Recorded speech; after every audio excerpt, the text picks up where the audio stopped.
Dude, get me there. Get me there. Get me there. Hi, everybody. Welcome. Yes, you're not gonna eat me. Get me there, right? What's it? Get me there. Get me to that dance. Give me that dance.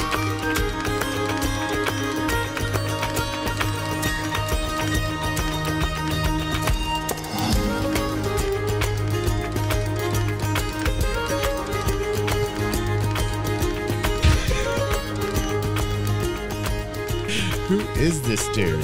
Who am I watching? Hi, everybody. You're watching DG360. And I like that What's It was encouraging me to dance. That gives me encouragement. It means there's somebody alive out there with fire in their heart. That's right, What's It? You and I will dance together.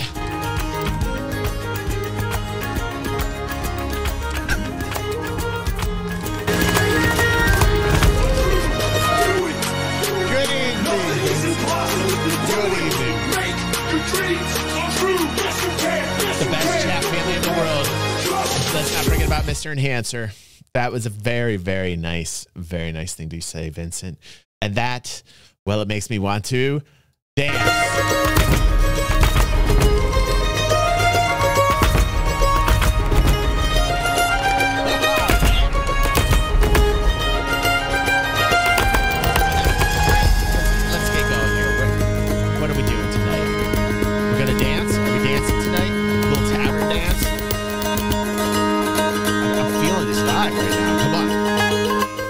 It was meant to be, Hugh. It was meant to be. But thank you.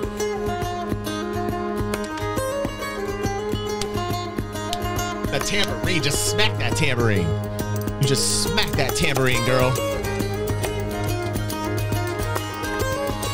Yeah, I need something. I need something. I just want a little mandolin.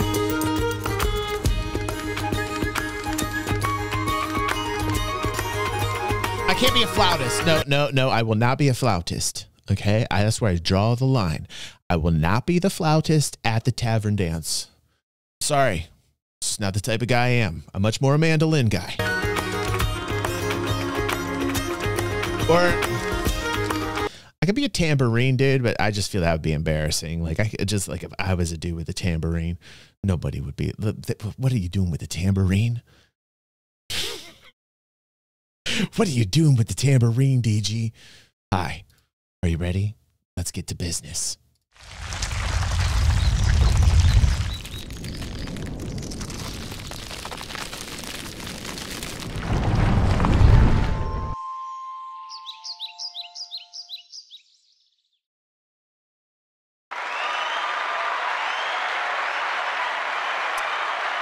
Hello, welcome to this adventure. We are on episode 65. Can you believe it? And we're doing 3 episodes tonight for everyone. So I'm very happy.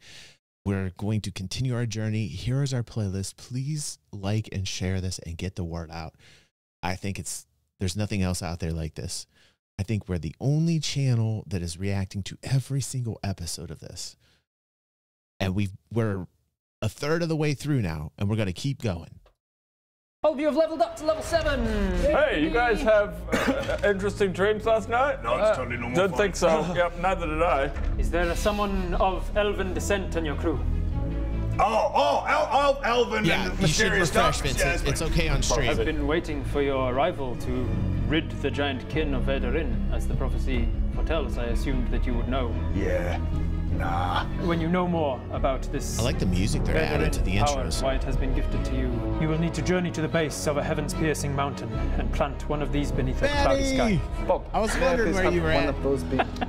Nope. I have a reason to believe that one of those beans... By the way, not that I matter. I know who we're here to see. Viva La Dirt League. Not me. I get it. But in case some of you were wondering, reasons I have sunglasses, right? It's not because I'm a douche, although some people would tell you that I am. It's just that my eyes are really bad. So I have a lot of lighting here. My eyes are getting old. Leave me alone. Thank you, Nikki. Hello, Nikki. Hello, Maddie. Listen, listen, if you've been on this journey with us, you're going to have to deal with the fact that we take our little breaks here. You're watching on YouTube, just come on over live, okay? I'm trying to be as entertaining as I can for both crowds. Just cut me some slack, some YouTube audience, okay? I understand some of you can't get here live, right? I understand some of you like hate when I wax poetic. But I'm just saying, for the people that are here for me, I'm wearing these glasses because my eyes are bad. Leave me alone. I'm getting old, okay? Please, my health.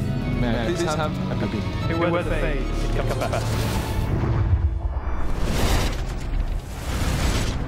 This airship. Rowan jumping off this airship is crazy. And by the way, Nikki, thank you. Press into this fog, and the visibility drops to less than 20 feet in front of you. So it made the decision to go through. Yep. Thank you, Vince. You're not the ones leading the ship. All right. The ones in charge decided we're not losing several days. We've got perishables from the dead frost that we need to get on. How you doing up there, Birdman? You good? Thank you again for the other day. And Bodger jumps off the ship. in the fog, where Birdman can't see. By the way, everybody in the comment section was saying how crazy it is. I had talks with many people about how Bodger just jumped right off this airship. This was a conversation I had with 2 different groups of people and my girlfriend. And I was talking about Dungeons & Dragons and the significance of what Rowan did as Bodger jumping off that airship. Completely ridiculous, man. Completely ridiculous. Yes, I totally rewatched it. I made Christy sit down and watch it with me. She actually loves it. She actually loves it, which was very, very nice that she did. A lot of times she's like, oh, you overact and you blah, blah, blah. I'm like, what the fuck are you talking about? Like, this is the guy that you, like, I was just sambaing in a public place with her and she couldn't even stand that I was like dancing in public. I never turn off. I was just talking like this with my Star Citizen crew. I don't ever, this is me. When the camera's off, this is me. I was sambaing with her. She's like all embarrassed. I was dancing in public, right? I never stop, right? So when she said she liked this and she was like chilling out and we watched this together, I was like, okay, this is cool, right? Because I think I get her into Dungeons & Dragons. She's never liked any games. Our entire relationship, she's never, ever liked any games. Like old school, maybe, like side scrollers, maybe, but we're talking like Nintendo era. Anyway, let's get back to this. All of you make perception checks for me, please. I'm standing at the front of the ship. 2. My rolls have been awesome. Need to flip one of these. You can lucky if you want. Perception. But Dirty 20. Perceptions. I can got a 3. You can roll with it. 11. Plus, don't know. In the fog, there's very faint moments, like when just in like the times that die down between like the crew shouting to each other and calling instructions. There's just occasional moments of silence where you swear you hear music. Music. And then there's too much extra noise on the ship. When you say nothing at all. Rowan's so funny. It's Rowan Keaton. I think I can hear music out in the fog. What is that? What's that? Is that music? It is music. What's that? He's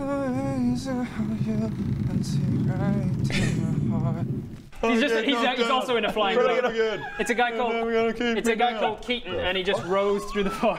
Rowan totally could have been in a boy band, man. Like Rowan could have totally been in a boy band. I can hear people talking loud. Is he one of those? Through this cloud. There is music. Where's that coming? Oh my goodness, what's up, Daft? How you doing, buddy? Coming in with a Viking charge. What's up? Daft, you're probably bringing some Star Citizen crew, and they're probably like, what did you send us to, man? You're watching some Dungeons & Dragons right now. You missed our Star Citizen After Dark. I'm sorry. But, like, if you want to sit around and watch some Dungeons & Dragons with us, you're more than welcome to. Thank you, Daft Digit. I love you, bro. I love you. You know where you can light up the dark. What's that? It sounds like Ronan Keating? What? Try as I can. Is that how it started? Wait a second, Maddie. Maddie just blowing my mind right now with some prehistory history on Viva La Dirt League. You're saying, so Maddie says, you mean how he started this entire group creating a boy band with Alan and others to make music video parodies? Is that how it actually started? Was that like the inception, Maddie? Like, that's crazy. That's crazy. If it was, I thought it was like they were really bad at games. It is. It sounds like Ronan Keating. That's craziness, Maddie. I didn't know that. There must be a zone of boys out there somewhere. Coming from back there. It's definitely coming from up there. That's crazy. How did I not know this? No, it's a Wait a zone second. of boys. Hold on. I'm blown away right now. Nikki, Maddie, how did I not know this? This is ridiculous. I've watched over like 250. This is insane. Hold on a second. Maddie's got a link. I'm so sorry, Dungeons and Dragons crew, but like this is a little too. Wait, what is this? Hold on. Is this the song? Hold on a second. No way. My God, please help me knee deep in the river trying to get clean. He says, wash your hands, get out the stains, but you best believe, boy, there's hell to pay. Yeah, you best believe, boy, there's hell to pay. Saying, What? oh my God, please help me waist deep in the river. Can you hear my plea? Okay. I'm gonna watch this tomorrow for the morning show. Let's get back to Dungeons and Dragons. What in the hell? This is crazy. This is crazy information being dropped. Fall from the east. The touch of your hand, you catch me. There's a zone of boys over there somewhere singing. I got so much to say about this right now, but I'm just gonna wait till tomorrow. Music. Yeah. Carnival music. And then you're not able to hear too much more of it, and other things happen. Yeah, that sort of thing. Yeah, just I feel like that's what tonight's show is. And then each of you starts to hear. There's a little sus there, I had this Maddie. before. Coming from the mask? No? Okay. Try to put it on. As you get the mask out, Oh, that mask. You Don't even get me started about that mask. louder. My great-grandmother. he's got the mask. Oh no. Oh, no. Oh, piss. Put That back away. mask, get that away. Get out of my head. Got too much shit in there already. I preemptively set up Poppy. I preemptively put my ring on. I put on. I put swords to my own throat. I choose the protector Poppy. Yeah. Wow.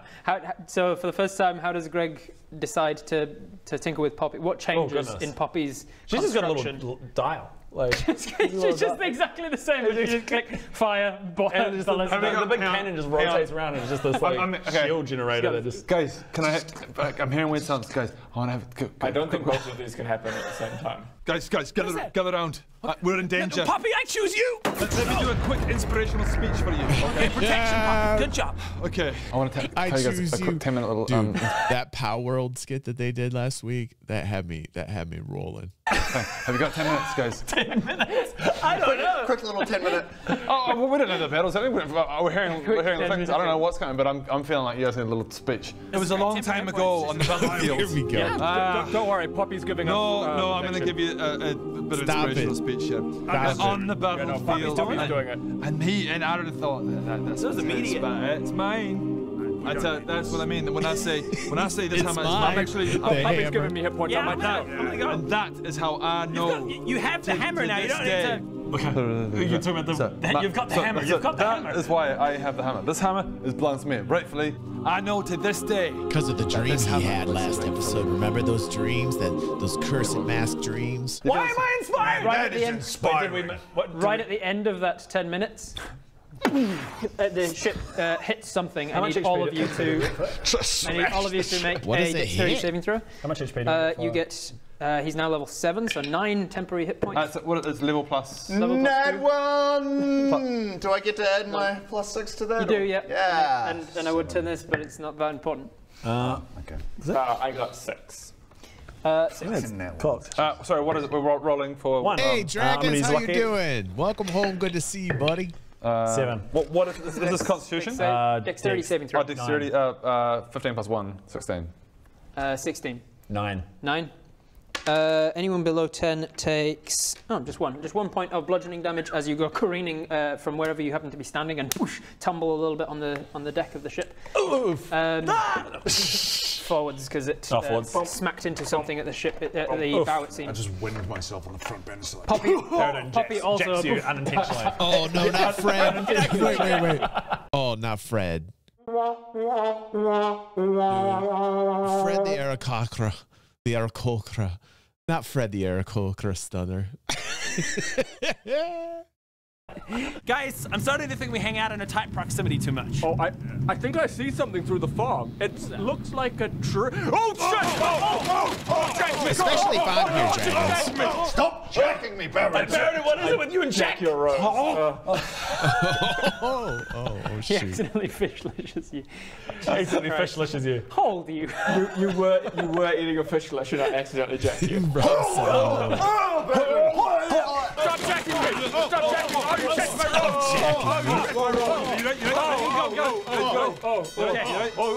Oh, whoa, Jesus, standing up. And then we come out of the fade and everything's fine.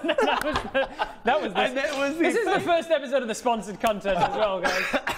Uh-oh. Stop jacking me, mate. It's sponsored. Right. Don't censor yourself, boys, because you got a sponsor. It's Tumbles, okay. takes point of damage. I never do. And look how great we are. You have Poppy as the protector. You turn the little dial. I like that she's just got like three always. Three dials. Yeah. And it goes like a Gatling gun. There's 3 different things. It just rotates between. And you've just never used the other one. Yeah, it takes a bit of I forgot about the protector one for a while. There you go. After his 9 points of inspiration, inspiring leader feat, you've got 9 points of temporary hit points. Poppy, every round, as a bonus action, can give you a D8 plus 3. So at some point in the next few rounds, or in the 10 minutes that he's been talking, Poppy was able to roll an 8 and give you all 11 anyway. So long before his speech was finished, you've all got 11 hit points, 11 temporary hit points from Poppy. Right. As well, on top of that, stacking? No, doesn't stack. No, doesn't stack. Temporary hit points we never get stack. just an extra 2 temp at the moment. So Poppy had already given you more, made your inspired leader. You're more helpful than me now. In a fight. Poppies don't last as long. Yeah, because yours, you can just set it For up. the entire day. And for the entire day, yeah. Okay, so Whereas Poppy's way better in a fight because if we lose those temporary hit points, Poppy can keep Poppy, getting every round. I was just going to say, so if we start off with his temporary Poppy points, MVP, Poppy MVP. then Poppy goes, poof, hits them up. Yeah. And then you lose them. I And understand of now course, why there will be everybody times loves where Poppy's a Poppy. flamethrower or a rocket launcher, so then your temporary hit points. So you slam into Poppy's something, growing and up. the people closer to the front with the mist, I you're the remember only when ones to Poppy was see just that a little it's trees pup. And bush. And we're meant to be really high. You're meant to be thousands of meters up. And you've slammed into trees, and the whole crew is confused as all hell. But you do hear all of you now hear the carnival music playing. It's a lot louder, and you also hear as soon as something crashes, you hear the little whispers of laughter that you've been hearing. Start to guffaw. This ain't good. This ain't good. And you can all kind of pinpoint them as well. It seems to be coming from around here and around here. No. What's it? You changed that around. I draw my swords and I swing them in that area. You run over to that area and swing, and you hear a faint poof right before your sword hits, and the laughing stops, and then from over your shoulder. Can I We got him, catched it! Can I preemptively rage? You can. I know that it only lasts for. I've got to be before my next turn. I've got to be hit or hit 6 something. seconds. You do, yeah. So you can spend a rage now to enter a rage, but if you aren't hit or hit something, can you? Can you have like a tiny little fireball just to hit me? Yes. In between turns. Well, every 6 seconds. Yeah. We're not in turn order yet. Are you sure you want to do that? Can he punch himself in the face? I don't even like this. Yeah, you could do Can I don't even like this, man. Alright, so you go into a rage, and every 6 seconds, I don't take off even 1 like point of this, damage Nicky. and punch It's creeping me out. I'm just. I hate clowns, is it real? man. Like I don't quite know how time works when you're not out in battle. I'll tell you every time you retract. Okay. I'm just searching for identify disembodied. This reminds me of the talk I had on the last morning stream about that little monkey. What was that monkey's name? You guys remember I started talking about this crazy monkey at my grandma's house? Man, I started hearing laughter like this, man. We just coming from the haunted mask episode, thinking about my great-grandma, and now we're going to this episode, and I'm hearing this laughing, thinking about that J. Fred Muggs. Wasn't that it? Oh, man, don't even get me started. Now, and then I think about crazy clowns like Pennywise. It's like curses. Ugh. Voice detecting. I don't even like where this is going. Can I? Lantern of Revealing. Yeah, do. Lantern of Revealing. Oh, Lantern of Revealing. Oh my god, I got Lantern of Revealing now. I stole it from you.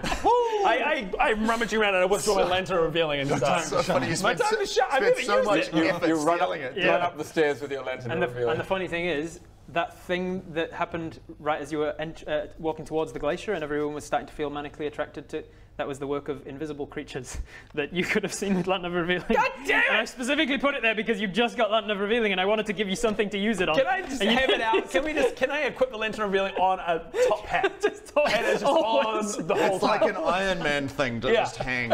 Or like a Flavor Flav clock. Yeah. Just hangs. When you like get it shrunk down as a permanent necklace. Yeah. And so it's just on always, so I can always see invisible things. I've got my rope of everything. I've got my lantern of everything. I can do anything. What have you got over Oh, there? he's bringing over little dudes. I'm raged. I'm raged. My little dude. Just punching yourself in the face. What's the range of the Lantern of Revealing? $1 million? About $1 million. I think it's 60. 60 million. 60 So you can see most. You can see most of our planet. 30-foot radius. Okay, so radius, so that's 60 feet in a line. Yeah. So you can see like that much. So I don't know if I did. 5, 10, 15, 20, 25, 30. Is that much I come over here vision? and I'm like, I don't think that's that much vision. can I is it? come up behind you and use you as a You go for it, mate. Meet Shield over here. meat shield? I'm just gonna Lantern Revealing behind you. Poppy can. As you get this lantern out and you activate it, you drop you raise the shielding of it on it and turn it on. The light itself of a normal lantern helps to see a little better in the fog, but you also see rolling around on the floor over here. There's a little guy. I for some reason don't have the mini that I thought I'd prepared for the day. So he's actually not the guy you fought in Roger's Bar, but they're in same sort of size. He is humanoid from the waist up, but his lower legs are that of a fawn, and he has 2 little horns at the top of his head and a little goatee. Pucky panty. A little satyr. He's a satyr, is he? He's a satyr, yes. And then over right behind you guys, perched on this little thing here, Kinda probably is a looks tiny like little me guy. or He's about something, right? a foot tall, and he's wearing like he's dressed in like forest greenery, and he's got 2 like opalescent wings out the back of him, and he's also pissing himself laughing at you guys. They've got us ashed. They certainly have, Kutcher. You guys have been punked. Guys have been punked. And Wait, what? Ashed and Kutcher. You've met Asht and Kutcher, who are little pranksters. Who said Ashton Kutcher earlier? Someone said punked. I think I said I. Yep. So here we go, satyrs. Here we go. This is what they look like. They're somewhat dashing.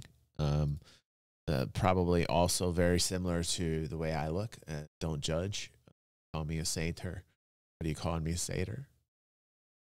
Just maybe if it was like a mini me, like it was like a tinier me, possibly. So I will bookmark that and put that in the details for these episodes as we encounter things. Yep. Am I being punked also? And I said, that's now in the world. And I've made a little note for myself that at some point you're going to meet Asht and Kutcher, the little pranksters. Oh, we got you good. The captain still doesn't know what's happening. And Sophie comes over. What is happening? What's the meaning of this? What's happened? Says, you're much lower than you think you are, because we messed with your mind and you've taken us down. I didn't take us down. The only people who can take us down is me. What? Why? What? She looks over. Oh, wait, what? What? Now. Okay, this is getting crazy now. Oh, by the way, I did want to say, since we were talking about satyrs, and also like my hairstyles, I just wanted to bust out this that I put in the community tab for people that thought I was lying about the fro. Okay, I just want to say, for everybody that thought I was lying about the fro, I got this. Shame. Shame. Yeah. Shame. About 6'5", Maddie. About 6'5" with that hair. Listen, I had a beautiful fro. You understand? A beautiful, beautiful fro. So, you know, when I was talking about this, it was on a board episode with the new employee, and every time I see his fro, and I feel like, you know, I really wish I had my fro back. There you go. I just wanted to post it there for everybody so they could see BG fro. okay? So when I'm telling you my stories, I want you to know I'm backing them up with facts, truth, okay? These DG stories, they got swagger, you understand? They stand on their own, just like my hair on top of my head at one point in time. Now, not so much, you know. But no, it's a sparkling, beautiful thing. It's like a palantir, if you will. It's like a palantir. You all look over and you can see that you're like 20 feet from the ground. Oh dear. And in a tree. And you've crashed into some trees. What is the meaning of this? Public shaming. And a few others starting to come up from the base now and spill out onto the deck. Just a little prank, just a little pranksy pranks. I know. Ha ha ha. Right, off you pop. Off you pop. With all that off. Ha ha ha. Off you pop. Say, where'd you get the mask? Maddie. From far away from here, in the dead frost. From the lady with the mask shop. Mm-hmm. Did you ever work out what it did? Have you worked out what it does? No, what does it do? This guy gets up to his feet and he starts You should bluff. bluff. It's not too late to bluff. Put it on, put it on, put it on. I don't think I will do that. No, I don't think I should. Yeah, no. It's a good one. You like it. I swear. Great. Oh, man. Yeah. This is Tie me creepy. up. I'm going to put the mask on. Whoa. Okay. Yeah, let's do it. You want him to He's be doing jacked it. again? He's doing it. Jack. Okay, wait. I get my rope. Rope of do whatever you want. Do whatever I want. To be honest, just a rope. A rope. And you tie up Baradoon. And finish. This is a genius plan. Yeah. He can't resist. Baradoon can't resist because it's a magical artifact and he thinks he can metagame the artifact. You understand why Baradoon's doing this? He's like, fine, I'll do it. He's going to be like, I'll get through this. I'm Baradoon. He's Baradoon in it. Tying me up, taking the mask, putting it on. Yeah. Let's go. What could go wrong? Okay, the mask is just there in my cloak. You still are very curious about what this mask does, and he is now tied up. Oh, goodness. Oh, biscuits. I grab it with the best of intentions and I like hold it over his face. Greg. And I'm like, Okay. No. yeah. So put it on. I was calling to. Greg, put the mask on me. Greg, what are you doing? Huh? Greg, I'm bound. Please don't put it on yourself. This is you're in the real shit. Maybe you guys want to do something about Greg, put it on me. Take my mask and I slap him in the face. Podger grabs the mask. All right. You grab the mask. Make a contested athletics check as he's trying to grab it from you. They should have chucked this thing over the. No. Listen. What did I say? I told you this was cursed. I told you they should have thrown it over the side of the ship. That's why you need me in your party. This is why you need G in your party. Okay? And I don't care if Rob had to write another script. Too bad. I'm playing this game. I'm a gamer. I choose. I throw it over the mask. I don't care if you wrote 20 pages of dialogue. This is Dungeons and Dragons, mofo. I took the mask and I threw it over the side of the ship and nobody saved it. And then I smited it down. And then I did everything in my power so that this thing can never be found again. Right? And you can write a whole nother script if you want, Rob. I told you. I was right on this. I was right on this. Just basking in my rightness. I'm in a fountain.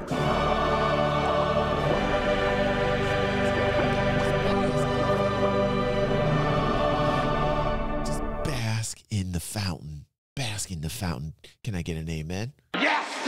Can I get an amen? Yes! Pepe, you are on my wavelength right now. You know. No. I told you. Oh, you rolled a 20. 18 plus. I told him Limitless. Your athletics. Oh, my athletics is... Next page. Mine's fine. Now look what they're 19. going through. Now look what they're going through. One. What's up? Let's go, easy. Oh, 6. Oh, 6. Oh, you kill my 24. Okay, he went. To 19. Yeah. So it's a struggle. Like you're really. These push-ups have been helping. Give me that! I don't think you can be trusted with the mask anymore. I apologize. What has gotten into you? Okay. This is dangerous, but put it on me, Bodger. This is like the Jim Carrey mask. Here we go. You look down at this mask and it's curious what it does. It's curious. Like it's a powerful item. Oh no, Bodger. Yeah. Bodger, no, put the mask on me, Bodger! Bodger, what's going trying on? to get it from a barbarian. Bodger! The mask is tearing us apart! Jesus Christ. This is interesting. Oh no. This is quite... You don't feel compelled to put it on or anything. What is... Jim Carrey style. Yeah. Now, wait. Chat or somebody on YouTube, back me up here. What's going on as far as like Rob saying that Bodger didn't feel compelled to do so? Why did Bodger not feel compelled to do so? Is that because of a stat that he has? So you see that they have bamfed, both of them, the satyr and the pixie, have both bamfed down. The pixie's now sitting on the satyr's shoulder, and they're watching this like real close as they put the mask on. And then as it does, they both scream, and they start freaking out and they run around the ship. Yeah, but neither have the others yet. Though, you know, they had the allure, they had the desire to. You know what I'm saying, Viper Punk? Like it seemed like none of the others put the mask on, but it kind of like it called out to him. But then like when Bodger had it, Bodger was doing this whole thing like he was like the others. But then Rob said kind of side-handedly like, you know, you don't feel compelled to wear the mask. So I was just wondering, like, maybe is Rob aware of a stat or something that he has that the mask did not compel him, but it did the others? Just a question. That's like Jim Carrey from The Mask. You know, I got to do this because I always do this to try and stay up to date. So you guys know, like, I'm trying to learn as much as I can about Dungeons and Dragons. So I just want to know if I missed something right there. You know? Oh, was it okay? I've never. What reference is that? Nothing happened. What do you do? You got a satyr and a pixie who are both screaming their heads off like. I think I feel fine. You feel fine. Okay. Bob says Greg investigated the mask and Bodger didn't. So because Greg investigated the mask, thank you. Hold on, can we get an amen for Bob right here? Yes, sir. Thank you, Bob Jr. Thank you, Bob Jr. Thank you. And then Viper Punk followed it up with the same. You two are awesome. Thank you. I feel fine. I telepath into Baradoon's head. You do. Are you all right? I just asked him, are you all right? I'm fine. No, I'm fine. Okay, I was just checking. No, I'm fine. Okay, I telepath into the satyr's head. You do. And I go, what's going on? Oh, nothing, we're just f***ing with you. And then poof, and I come out and I'm like, they're just f***ing with us. They just start screaming and back Classic Ashton Kutcher. There's nothing, well, there's not nothing to see. You'll find out. Shake the ropes off. Yeah, because he's terrible. He's canonically terrible at knots. But I put the rope around you. So many times. Did you just go? No, you got to do something more than that? It just round it around him like heaps of times. Shake it off. Yeah, no, I did it like a dozen times. Did you do a knot? Oh, no, I didn't do the knot. No, he did not. That rope you tied was really loose, Greg. That rope was terrible. And I did a hard. Wow. But I don't understand. Greg normally ties really good knots. That's the word thing. Hey, so what have you done? Have you literally just made it? Have you literally just made it look like it's super magical and it's not? Oh, it's magical. What does it do? I'm not just going to tell you to take the fun away. Oh. Work it out. I telepath into his head again and just think. We've tried investigations on this much as we can. We've done. I've you can detected open magic. channels of All my communication. No, checked it out. And you've done it. You tried the Arcana checks and shit on it. I've tried. Podrick tried. Greg tried. I'm just gonna hold on to it for now. Just toss it over the side. I'm getting bored. There we go. Toss it over the side. You're not gonna eat me. Greg the Artificer, one of the most logical of the crew, you know, like he's saying, just throw it over the side. That's exactly what you do with it. This is your second chance. The little one says, and then snaps They're going to keep it, aren't they? They're going to keep it. Are they keeping this in the first place? And you can see suddenly around you that the ship is about 20 feet off the ground. The keel is about 20 feet off the ground. And you're just up against some trees. You've smashed in some trees. There's some real damage to the front of the ship. And you can all hear this carnival music quite loud now. Seems to be coming from. Should we hoof a rope off the edge? Like, where the ship is damaged to the point it needs repair? Seems like it. Okay. It's not like it's going to sink with water going in it. No. Should we hoof a rope off the edge and climb down and have a little look around? Well, I guess we could talk to them. Oh, talk to the captain, find out how long it's. Find out where we are. Find out how long it's going to be, because we might just jump off and be like, oh, 3 months walk. We jump off and it's like the ship's fine, and it takes back. I vote we just keep going. Well, how about we talk to the captain and we'll see if we can. Yeah. Oi, captain! What's the deal with the ship? Well, investigating the damage, the carpenter, Verla, who is a hill dwarf, Verla comes up from the hull, having investigated it, and she says, like, 7 of the runes are gone, Captain. She says, right, that's dangerous. Each rune holds like 5,000 pounds, and so we've lost several tons of weight capacity, and the front of the ship will not be as maneuverable. I think we need to fix things up. Also, can you get on with, and she turns to the quarterstaff and says, like, can you get on working out where we are? And the quartermaster.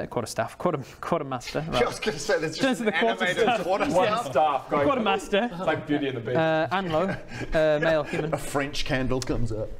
Anlo says, we're way further south than we should be, Captain. And he kind of works it out. He looks at his little map and he says, "Yeah, this is not where we're meant to be. We're near Delarine. Come on, Delathan. That's all I've got to say. What? I don't know how long we were in the mist for, Captain, but it seems like these little have been messing with our memories."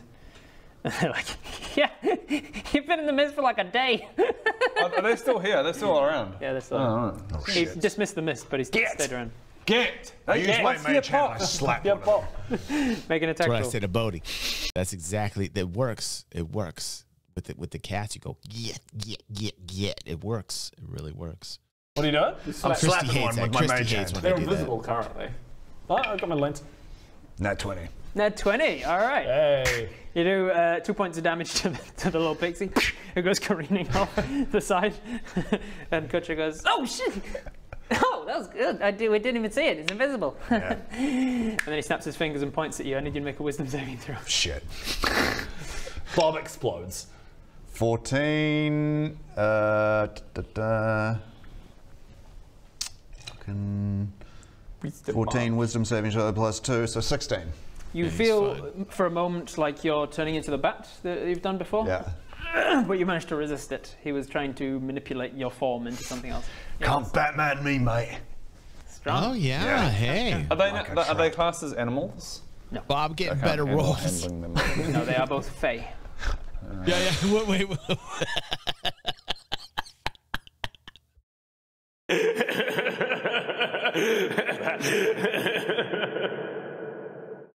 Chad is so right. If you can't read that on, you watch it on a phone. Both dragons and Vincent was like, did we just let that go past that Bob threw an actual high roll, man? Yes, it was like when that showed up, this is what I felt like inside my head. I was like, I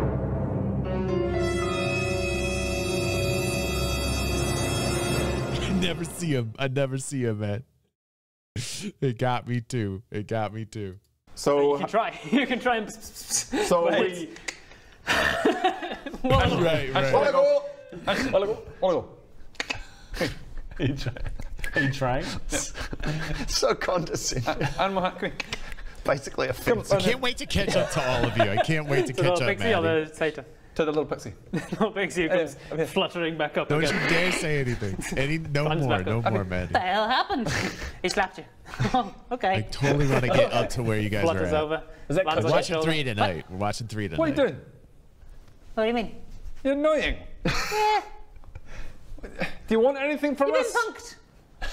What? I hate that the show exists. That it's not a show. It's just them. them doing pranks and punking. Well, I mean, like, Look at this. Thank you, Skull. Welcome to the fam there. It's my mother twirling knives. Yep, that's right. You're annoying. Yeah. Do you want anything from us? We get that a lot. Make a wisdom saving throw. 8 minus probably 1. As you, wisdom's a 0, I think.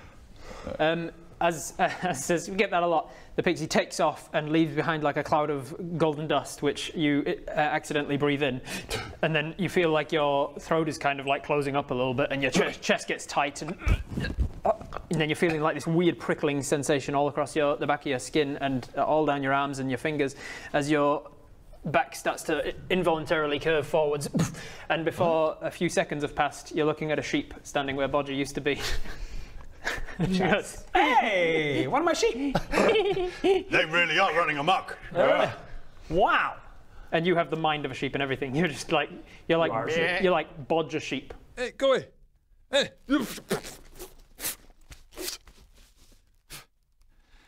Hey. No. It's like, go boy. Can he still frenzied rage? Frenzied raging sheep. I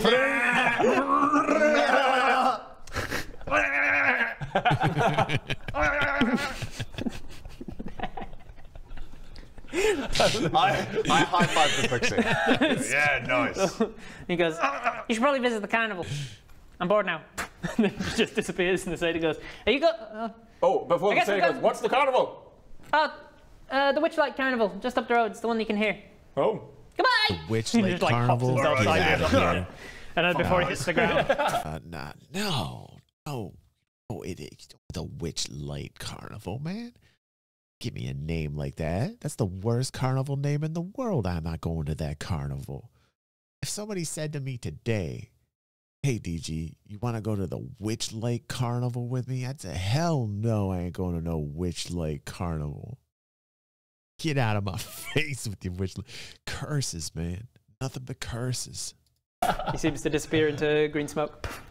I'm still a sheep. You are a sheep. Shall we? And so unless we get this fixed, get out of here. Hold on, I'm gonna put this in the details as well in the description for YouTube. It says the Witchlight Carnival was a plains-faring carnival originating from the Feywild.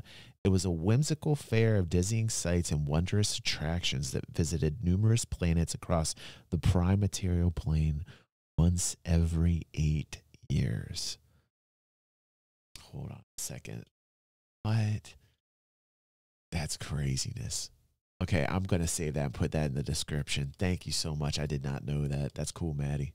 Bodger is now just a sheep. I tie a little loop around his neck and so with my rope, and so I can lead you to the carnival.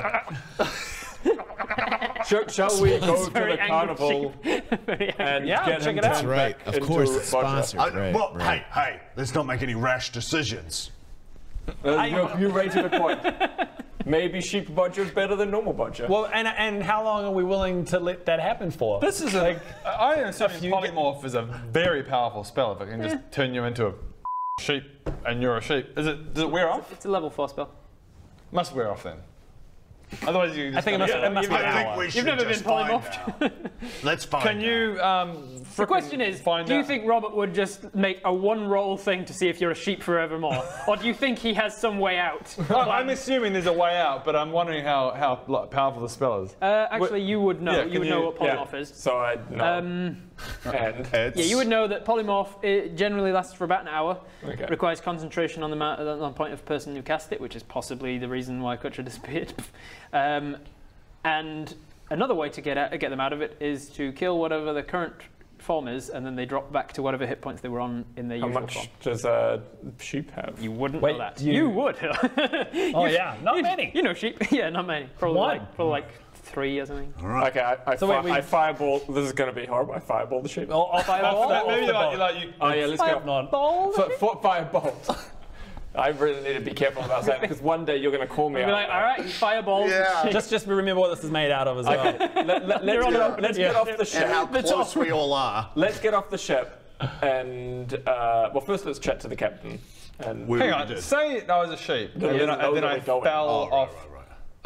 I jumped. Say we're up in the air, and I fell off as a sheep. If you take like 200 points of falling damage, you take 3 from the sheep, you revert to Bodger, then you take another 197. Oh, I did the rest of it. Okay.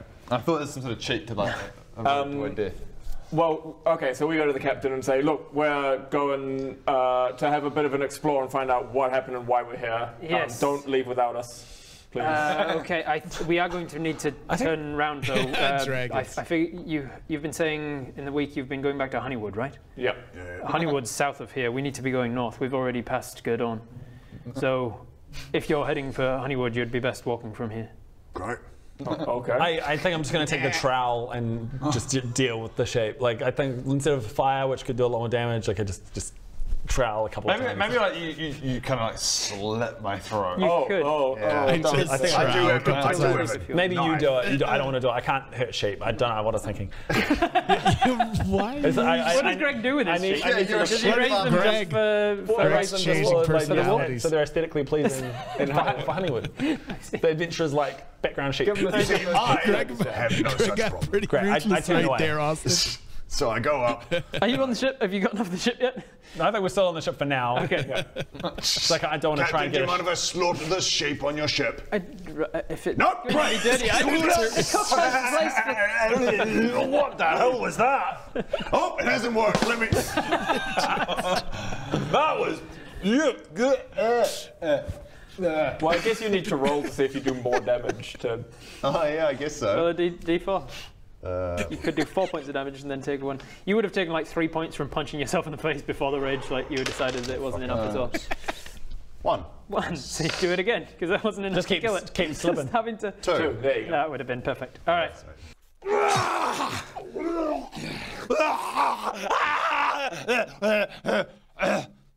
Seems to have worked. Nope. Whoa! Right, I'm fine. You're still a sheep. I'm fine. Still a sheep. I'm fine. You're still a sheep. I'm fine. You're still a sheep. I'm fine. All right. So you've taken like 3 points from punching yourself while you were raging, but other than that... To rage. To stay in my rage? Before it became apparent that you're not fighting these guys. Okay, so... then that would use up one of my rages for the day as well. Correct. I get out my Pokeball and I return Poppy. Okay. So Poppy, I choose you. That's what he's been tinkering with amid like workouts. Yeah. Whenever he's too tired, he tinkers with a Pokeball. The Pokeball will never be referenced again, but so this time is how I do it. I guess we're getting off and walking back to Honeywood. I guess so, yeah. So, okay, how far away did we get that information? How far away was Honeywood from here? You guys really know your own world so well, right? So well. Delafin, Delarine. There's 2 different places, and I always forget which is which. Delafin's the one where where Willow. Yeah, Delafin. Then. So you're on the northern mountains on the other side of Delafin. Okay.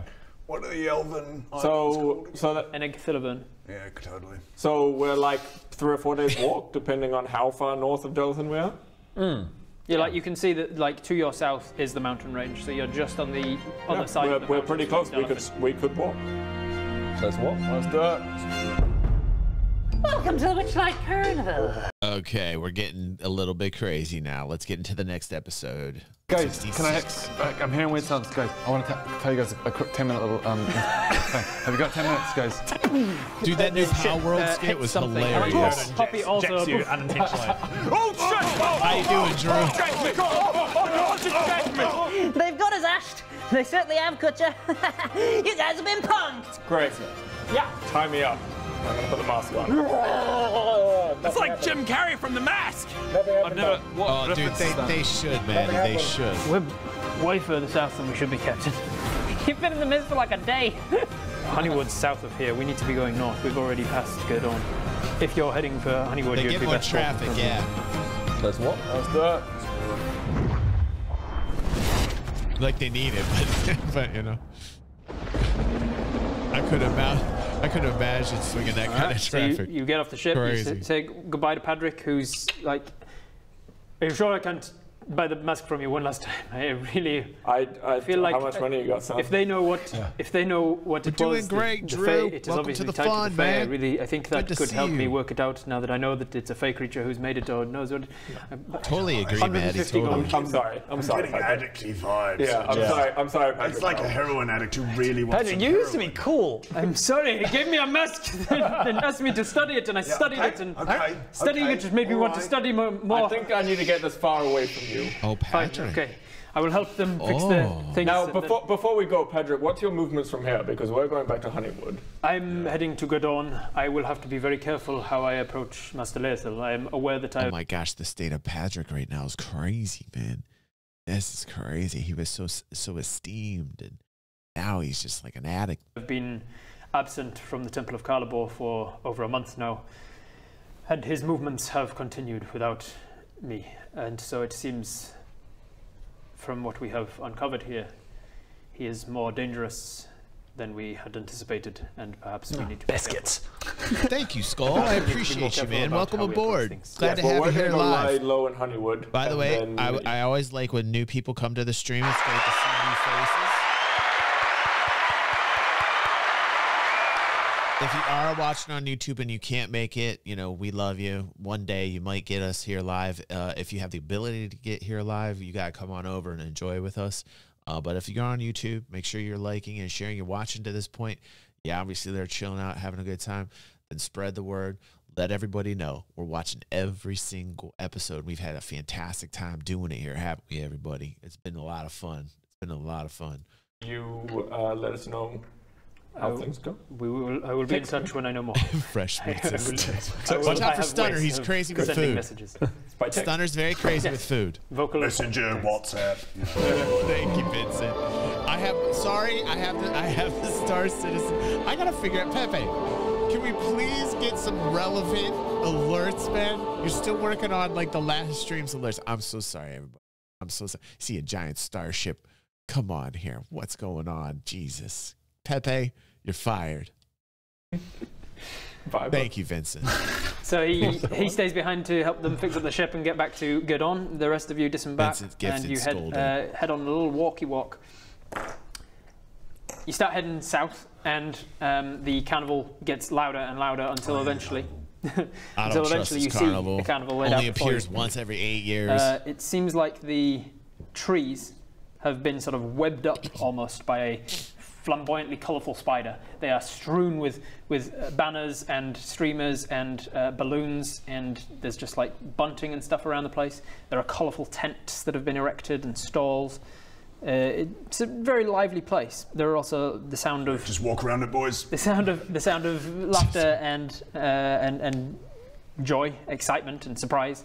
And the air smells of popcorn and is it a creepy carnival, or is it like a seems like a very exciting carnival. I would like to go. Yeah, let's go. Let's go. We deserve this. Yeah, exactly. I was just gonna gonna be say trapped. that. Yeah, We've been through some You're gonna be trapped. You're gonna be trapped. This is why you guys need me in your party. I'm telling you guys are gonna be trapped. I'm telling you right now. If you guys were in my party and you didn't listen to what I was gonna say, I'd just be like, have fun at the carnival. I'm gonna just peace out this. And then you might be mad at me, but I don't have to experience any of this crazy carnival that happens only once every 8 years that I learned because Maddie linked this, which was a campaign and I didn't even know about. And I can tell you what, I would have skipped it. Even if I was like hugely into it at the particular point in time of my life, I would have skipped it because Witch Lake Carnival is just, it's too spooky for me, man. Get out of here once every 8 years. I'm going to be trapped in it, man. Did you ever see Spirited Away? Don't you know you can get trapped in these worlds, man? Gotta watch Spirited Away, man. Shit. Let's go have some fun at a carnival. Popcorn. Ooh, I wonder the guy. There's definitely popcorn in the air. You can smell it. So they would have sit down, eating food, and never stop eating and turn myself into a pig. At this carnival, you know? So as you enter, you hear the sounds of organ music. And, you're fine as long as there's no you casinos, is what's it. Feel a warm breeze through this carnival. It's nice to be warm game again. over if there's a casino in there for Bob. Oh, God. Yeah. Yes. Hey, welcome. Take off the winter clothes. Welcome back. I am losing the Dead Frost clothes. I don't want it anymore. I'm done for some nice weather. Oh, you got nice weather. That's nice. Maybe it's not that bad. Maybe it's not that bad. Oh, that feels good. Oh, that feels great. Oh my God, just my normal robes. Oh yes. Oh my God, that was stifling. Yeah. That was stifling. That was stifling, was it? That was stifling. Yeah. It was a lot, wasn't it? It's like a scarf. You didn't have a whole cloak. Ah. God. You know, back in the real world, not the Dead Frost anymore. So what an excursion! Are there games? There are many carnival games and things around. That's cool too. As you walk towards the center, I'm going to tell you why, because we were in the Arctic for a long time. I mean, now we are getting into better climates, right? It's feeling good. The sun shines out. I kind of wish it was like that in real life right now. So maybe the carnival's not too bad, man. You got the popcorn smell. I don't know. Maybe you might convince me. this carnival. You see like a group of kids in the middle, and then you hear them shriek, and they start to run towards you in terror. I'm done. Can we just enjoy it? Nope. See, I'm peace out. I was right. My initial thought was right. Screaming kids come and run my way. Nah. But you almost had me. You almost had me. Like 2 minutes. As they get closer and they start to part, you can see a creature chasing them down the street. A creature that you've only met once before, but unfortunately there's no hill giant this time to flatten it. The six-legged panther bounds down the center of town after the children. What do you do? I like to intimidate him. Flick my scarf over my flick your tentacle of your own. My tentacle scarf over my neck and into two. You rip into two. You see him as he's bounding. His form goes into two as he runs. What do the rest of you do? I study his movements. You're gonna study. You're gonna act. I just stay back and I'm like, yeah. I try and creepy clowns, creepy telepathe satyrs, into his creepy mind. carnival kids, right? And I go, Nothing are you about actually a this is displacer beast? Is this real? Are you? Is this real? Or is this an illusion? You see it stop, and you hear, "Yes, I am Displacer Beast. Who is this?" Right. Is he chasing the children for reals? Yeah, are you really trying to eat these children? No, I don't eat them. And then you see the children. The rest of you notice that perhaps you misestimated what was going on, as you see the children were not shrieking in terror, but in like joy and excitement of being like playing tag with this big pussycat. And as one of them gets closer, one of its tentacles comes out and gently lifts up one of them, as the other tentacle lifts off another kid that was like hunkered down into its fur off its back and replaces them with this other kid. Okay. Wait a second. A nice displacer beast? Is that even a thing? Where are we going here? Where are we going? Let's get the camera. I was ready for a fireball. It's like just axe in the face. I was about to dive onto it, and I was like, I'm so sorry. Put the subtitles on right now. Thank you, Maddie. I'm so sorry. Listen, I'm so sorry. Shane Bell is going on right now. Listen to me. If you're on YouTube and I didn't have it here, you're lucky. You're lucky because Maddie caught it. And you know what? Hold on a second. While we're doing this, we're going to go to the next one because I don't need Maddie shaming me anymore. So we're make sure that next one's ready to go because I don't need Maddie giving a valid public shaming to me. Hold on. I know Maddie's liking this. I'm publicly shaming myself. She caught me in the act. I am now publicly shaming myself. Shame. Shame. Shame. Okay. Trying to get over that. I'm trying that one hit. But hang on. I have like this might be some like dude an illusion or something. You're about to kill someone's father. I'm glad you didn't kill Derligran. You hear a voice say from over in an alleyway nearby. And you look over and you see an uncomfortably thin and lithe. Wait, what is going on here? Vincent's right. Vincent says upside down world, no CC, and displacer beasts that are nice. What's going on? This must be the upside down world. We are in the upside down world right now. Creature, about 6'3" and with very dainty elven features and very dark skin. A smirking mouth and cocky eyebrow placed permanently on their face under extravagant eye makeup. No. He's wearing Does it look like the mask? He's wearing he's wearing a jester's hat that jingles as he stands up straight and walks towards you with his lanky legs moving out before the rest of his body. Welcome to the Witchlight Carnival. I'm Mr. Light. Yeah, just like Shaco. Are you having fun? I don't think I've seen you people before. Oh, no. Have we got popcorn? No. We do. Popcorn's just down the way, and he points. What I'm imagining now is you just went up to like a salesperson at like a caravan out of this. that does like tacos so or burgers out of or this whatever, right now, and you've just looked at them and gone, "Ugh, can I get a taco?" I'll have a burger. He goes just down the road to where the popcorn is, and you see that he's holding a staff, a scepter, that has a sort of weather vane-like red wings on the tip, and it is currently spinning slowly clockwise. Just down the way. Hey, I'm Mr. Light, by the way. Welcome to the carnival. Who can I say is enjoying themselves with us today? Bob. We just arrived, and Stephen is my name. Stephen. Bud.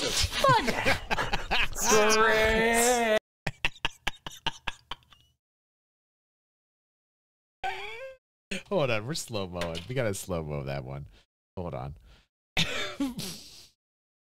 Slow. Steven. Steven. Here we go. Fudge. Here we go.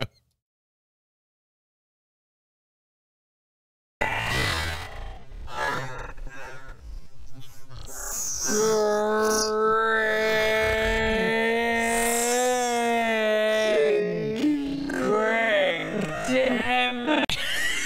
You got it. You missed your opportunity to do another name. Only Baradune is Steven. Only Baradune. Metagame. Metagame. Greg. Ah! You're like, oh, something else this time, and you look at the displaced beast who's like growling, you're like, grrr, and then you look down, there's like someone's holding an egg. Just holding an egg. Like, are you scolding? Biscuits. Well, nice to meet you, Mr. Biscuits. A warlock chest? Guys, Interesting. Would you like to come and get some popcorn? Some caramel popcorn? Yeah, let's go get some Enjoy popcorn. yourselves. Yeah, see what the game is. Should we have... Thank you, creepy man. That's probably nothing. Walks off into the crowd. So there What are... was his name again? Mr. Light. Mr. Light. Mr. Light. This is the Witchlight Festival, so... Witchlight Festival. There are a few carnival games you can play. Baradune understands. I'll list them all off as you wander through the town looking at what there is Baradune's to like, "Get play me around out." with. Mini games. There is a shooting range. There is a bucking bronco. There is someone in a stockade who people are buying fruit and veg to throw at. You've got the various casino games that I've planned. You've got hopscotch set up in one area as well. Oh no! And it's at that point, Bodger, stop listening to anything else. Oh, I should have left casino games to last. Oh no! Don't worry about the popcorn. I'll see you guys soon. How much gold you got? The rest of you see that there's also... That's the answer. 85 gold. 85. There's also hopscotch. There is a dunk the drunk, which is a big vat of big vat of water, and if a volunteer goes up and sits in the chair, people pay to throw money at it, at the target, and if they hit it, the volunteer gets dunked. Oh, if we they got miss some with all of their casino shots, carnival the games, dunker man. The dunked, the volunteer wins a silver piece. Oh, we got some gambling. There's also a giant chess set, got some an eating gambling. competition, and a wrestling match. Oh, this is so cool. Roger. There's a dunk tank over there. Candy floss! Candy floss. Oh! Now, these places are usually full of all sorts He's of gonna bet dodgy the farm characters. Keep on the an eye dunk out. tank. Let me know if you see it. You're Is that a casino?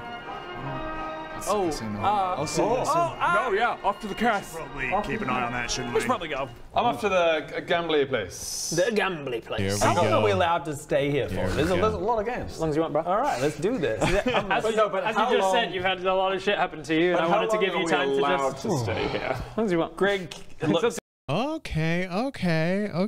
Wait a second. Maybe this isn't so bad. It sounds like a little R&R going on here. I mean, we deserve it. I was starting to see every single thumbnail that we had for the past like 30 plus episodes have been like dark blue, dark, cold, right?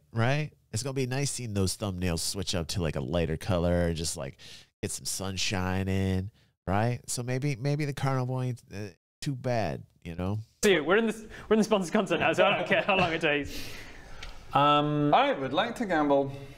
I choose this one. right, this one. done. So, what sort of not gambling so great would of you a like to do? sketchy Rob in the the comic Goblin us Box, a little which is the scary, but pokies. like if You've got a roulette. You've got Maddie brings up a great point. You know, like this is the thing with me. Like I can kind of forget like sketchy Rob and clown makeup if I'm inside a casino. Like maybe I won't be able to see him or avoid him and just stay in the casino. I feel like Rowan and I, like I said at the very beginning of this adventure, Rowan and I play this very similarly. You know, all except for jumping out of the airship. I definitely would not do that. Definitely would never jump out of the airship. But to this point, man, I would tell you what, Maddie, I would stick in that casino and trying to avoid Sketchy Clown Rob. Because Sketchy Clown Rob is scary. just scary. You've got a big wheel. You've got various different dice games and card games. Yep. I could get into this a little bit, actually. Yeah. Okay. So what are the rules? If we're doing big wheel, I'll get into the big wheel as well. Big wheel. I'm going to do the big wheel. All right, we're all doing big wheel. Let's do it. Alrighty. Let me. Is it one of those like really fun carnival big wheels? It is, yes. Yeah, great. It's It's a really fun. fun city casino. Yeah, it's up to you guys how fun you find it. I'm not going to say it's a fun game. It's up to you. I'm more meant visually what's It's very, as opposed very to like colourful. a small everything kind of in this everything in this festival seems like the saturation has been turned right up. Everything is colourful, artificially, and bright. like quite like suspiciously even like colourful. the grass is like uber green. It didn't catch your eyes at first, but after you've been Greg's getting suspicious. Oh, Greg's getting suspicious, but you don't care. All right, so we've got the lucky wheel. As you step up, you see that a big vertical wheel made up of 100 different segments with different symbols on them. Most of them, about half of them ish, have a symbol of a copper piece. About a quarter of them have a symbol of a silver piece. About an eighth have a gold piece. Then a fewer number have platinum piece. Oh, yeah. There are 3 segments that have a diamond on them. 2 segments that have a symbol of some bone dice, and 1 segment that has a 4-leafed clover. I would like to. Two of the segments, however, have a symbol of a skull and represent a losing condition, and 1 has a circular arrow. Okay, I'm gonna bet. I'm gonna start with 5 gold. All right. Rowan's not even paying attention. He's like, I'm just gonna bet 5 however gold. much you want. You choose one of the symbols, and obviously the rarer the symbol, the less chance of you winning, but the higher the payout. What was the lower tier one? Sorry. The lowest tier is a copper piece, and it pays out 2 to 1. Yeah, sweet. 5 gold on the clover. On the clover. All right. So the clover pays out 90 to 1 if you win, but the chance of it is 1 in 100. So you are going to roll a percentile die. I quickly put 10 on the copper piece. I put 10 on the copper. All right. I put 20 on the copper. 20 on copper. Shit. 20 gold. Gold. Yeah. I put 10. That's 10 like gold black on. and red. So basically, Adam's doing a roulette bet, like a black and red color, because like you got it in the copper. It's Rob's saying you get paid out 2 to 1, so you've got a condition where it's 50-50 there. So that's interesting. So he's just going for the 50-50 bet. Bodger at the 1 to 100 pays out huge, but he's never gonna hit. So probability wise, the guys going with the copper tier paying 2 to 1 are going with the 50-50 bet. What were they? Copper, we're not rolling. silver, Copper. I was thinking of the wrong. copper, silver, gold. I'll put 10 on the silver. Why not? All right. What's 10 on the silver. You guys keep track of what you just added up. 5. Yep. And on what? Okay. Okay. 10 on copper. Yeah, no, go copper too. 20 on copper. Yeah. 5 on clover. Ooh, I will take 10 on silver. Here we go.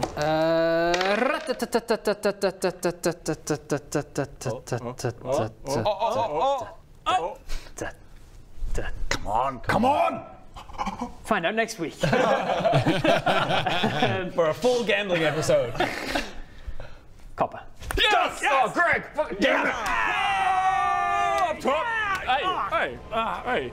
I mean, great job, though. Yes! did it. Woo! So good. Gambling is awesome.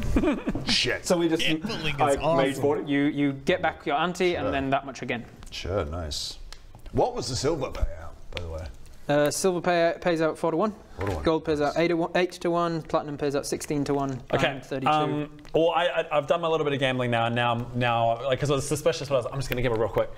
And now I'm turning back to the festival and like looking around, being like. And I look around and go, there must be some carnies with some interesting substances around here somewhere. So you look around. You're looking for carnies, and you're looking for. I'm just like stuff. I've got my pipe back, and I'm. So wait.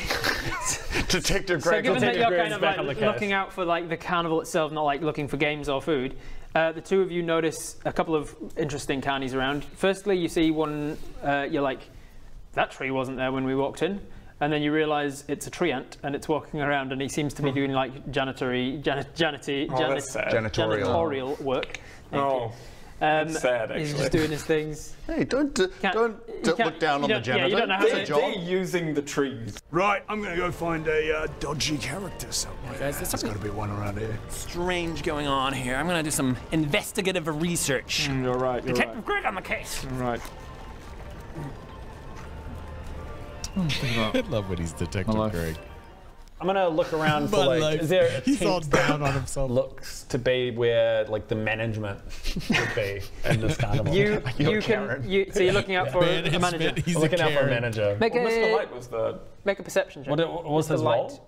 He was the carnival owner. He was the carnival owner, was it? Or he's just an eccentric dude in a jester's hat that Rob decided to include for no reason. I assumed that because his name was Mr. Light and there was the Witchlight Carnival. Right. Yeah. Sorry, what am I rolling for? You are rolling an investigation check to see if you can find 7. And the ship flew away. Go bye ship. Bye ship. Bye ship. You're bye. You are dot prop. Investigation was 10. So you look around looking for a tent where a manager may be. Yeah, just like someone running the place. It's not long before, maybe like 20 minutes or so before. What are you looking for? What if they get a little and you turn around and you see Mr. Light Rob knocks it down. towering over you just a little bit with his big jester's hat, even taller. I regret this decision. I regret this decision. Hey, I've left my friends and I wish I didn't. Yeah, everybody needs friends. Yeah, friends are nice. Yeah. First off, I just got to pause this for a second because Maddie's right. This is a terrible place for this ship placement to put it right there. What if Rob really gets into this jester role and knocks his arm into it, and then I hope a fan didn't make this. Like that's like when Mad Style made the 3D printed DG 360 head, and I were just to like sit it behind me, and you know how I am during the stream, and just knock my DG 360 3D head. Try saying that 5 times fast. You're not gonna do it. You having fun? The best. The best time. Are you having fun or not? Are you lying? No, it's really good. Like, I'm asking you. You just want money. Is Greg lying? Is he actually having fun? He's lying. Make a deception check, please. Rob is scary flirting 10 with plus deception 1. 11. He goes, all right. and he holds up his little staff, and you can see that the counterclockwise sort of weather vane rotation stops and starts to slowly move back and starts to speed up. And he goes, Well, it seems you're not having fun. Oh, what? What? Huh. Who said that? Weird. Everybody else is having fun. and he points it to like a big crowd of people, and it's the anti-clockwise slows, and it starts to speed round clockwise again. He goes, Look, these guys are having fun. Greg! He points it right down at your face, almost threateningly. Yeah. And then it slows and maybe I'm gonna go anti-clockwise, and he goes, not having fun. What can I do for you to make you have fun? I just heard Bodger. I'm gonna go have some fun with Bodger. Okay. Bye. There's some food. You can have a good old time. Oh God. Okay. I just walk as far away as I can, and then creepy. 20 gold on. Stop it. On oh my God. Stop silver. Is it the second? Silver is the second one. He's gonna win. He's gonna win. Gold. Oh no. Guts. What's the what?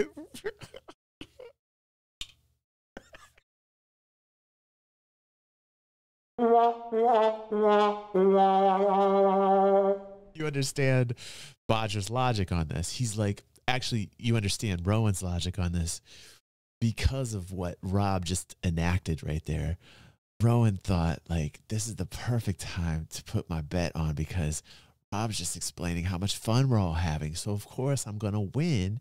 So I'm going to put it down right now because Rob, there's a high probability that Rob's going to let me win this one. And then Rob's like, no, bitch, you ain't winning.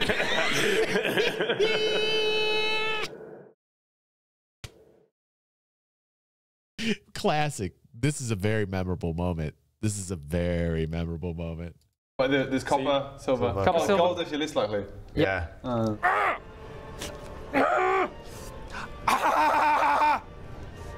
Don't gamble, kids. Unless you're really Copper, good silver, at gold, platinum, probabilities. diamond, dice, and clover. Then go crazy like Rain Man. Skull. No, I didn't say that. That's way different. Way more realistic. Yeah, let's try to make money. Yeah. I'm detecting magic. I detect magic. And I'm still looking for some dwarf or something who can give me some mushrooms. I was just Right, yes. So we were just with you, then you. So back to you. You look around. You also see. I know carnivals. There's got to be someone around here. You also see that there is a humanoid, like bigger fella, looking like a clown. He's entertaining some kids. And then there is a bugbear who's kind of doing manual labor in the background as well. You also notice that in the sort of on the main thoroughfare of the town, just off the sort of main square, is a huge fishbowl, and in it is a mermaid that is swimming around and doing like loops and mermaid up to the glass and then bubbling and like scaring the kids and then doing that sort of thing. Looking specifically for someone who would sell you some stuff, can you make an? Are you just looking, or are you like asking around surreptitiously to try and get the right person? Basically, just looking. Just looking, then it's going to be a perception check, I think. I mean, first off, let's see if this roll is going to be like amazingly high like the last one, because then we know tonight is definitely strange. And what better strangeness to them be than the Witch Lake Carnival, that if Ben starts throwing like high rolls, wouldn't that be insane? Let's see what we get here. 18. Okay. What? Wait a second. What is going on here, man? How does the world work this way with this energy? You ever notice that? Like, if you really pay attention to the vibes and the energy, like, this is a sponsored version, right? They're sponsoring this Witch Lake Carnival. They're playing Witch Lake Carnival. It's an alternate kind of dimension with some creepy Mr. Light dude, right? Everything's kind of supposed to be like upside down world, like you guys were saying earlier. And then Ben actually starts rolling high rolls. Like, what is going on?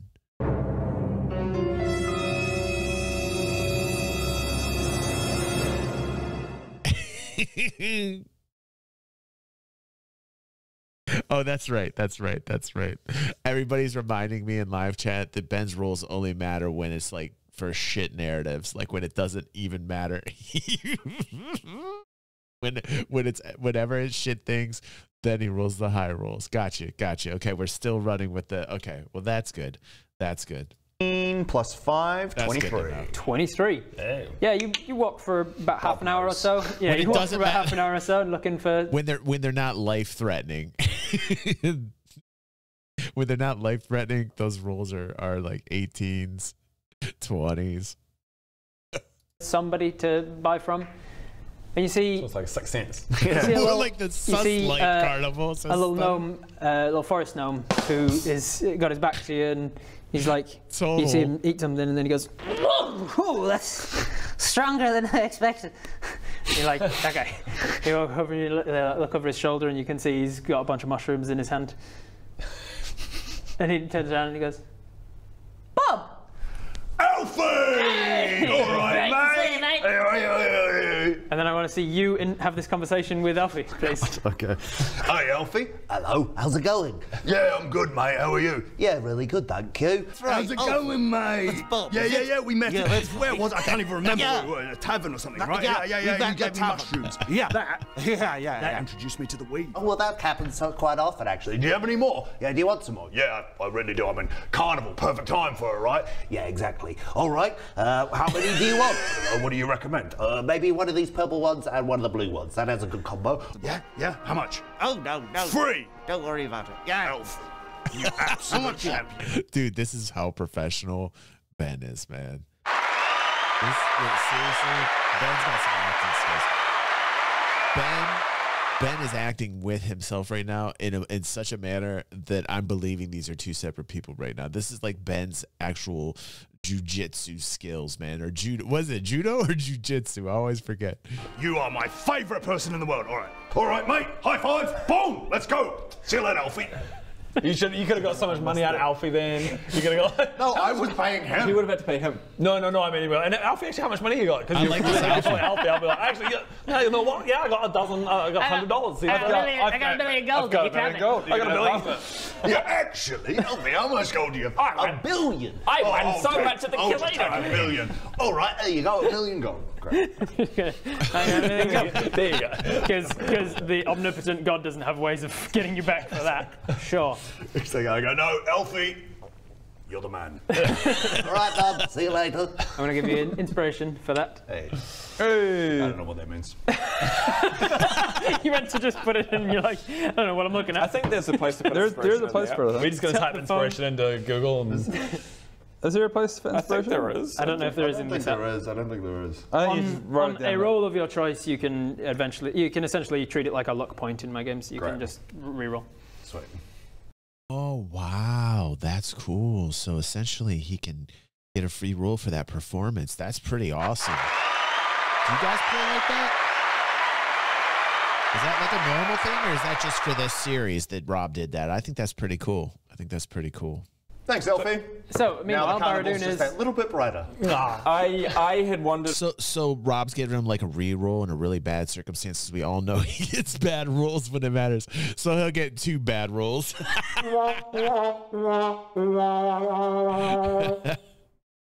Over to Greg, who was talking about detect magic. I heard detect magic. Because I talk aloud to myself. I think I'm going to use detect magic. I heard that. So use detect magic. I also want to do detect magic. Maddie said, so someone made a full Azram video game, which wasn't that Skycraft or no? Is this another one, Maddie? Because I think the Skycraft one, is that what you're referring to? I know that Ben played that. It was Skycraft? Yeah, so Ben did the voices in that? I didn't know that. Looking for is like what the strongest kind of magic is around the place. I want to see any little items or any little trinkets or anything that are either I could win or... I remember watching that with you guys a long time ago, but I didn't know he did work in it. That's my I imagine detect magic's going to be... Yeah. Because it was all text, right? Wasn't the game all text? So there couldn't be any voices in it, right? So when he played it and he was reading the text, he did like all the different voices. Oh my goodness. That's cool. That's cool. Everything ping out, but I'm trying to hone in on Yeah, Ben's a cool dude. I feel like Ben's a cool dude. I have to turn Elfie into a drug dealer. Yeah, that's fine. The best kind of person. As canon now, if ever Bob disappears and you play Alfie. There's something endearing about mushrooms, though. You've got to play him. He's a forest. He's a herbalist or something, yeah. Are drugs even illegal in this world? Probably not. I mean, it's up to you. It's your will. It doesn't even have to be. I think in Lord of the Rings, they're smoking, what is it called? Brambleweed? Pipeweed? Which is straight up meant to be a hallucinogen. Yeah, exactly. That's anyway, yes, detect magic. I have homebrewed rules for drugs as well, if you really wanted to go down that route. Shit can get really dark with Bob. Shit's strung out. So you detect magic. Which I have to cast. And as you expect, a lot of things ping. The general aura of the... I've watched a few of these guys streamed, and Skulldent said Ben's awesome. Check out his artwork. He is a great artist as well. I've watched a couple of his streams where he was drawing with charcoal on one. Fascinating, man. Like, great artist. Yep.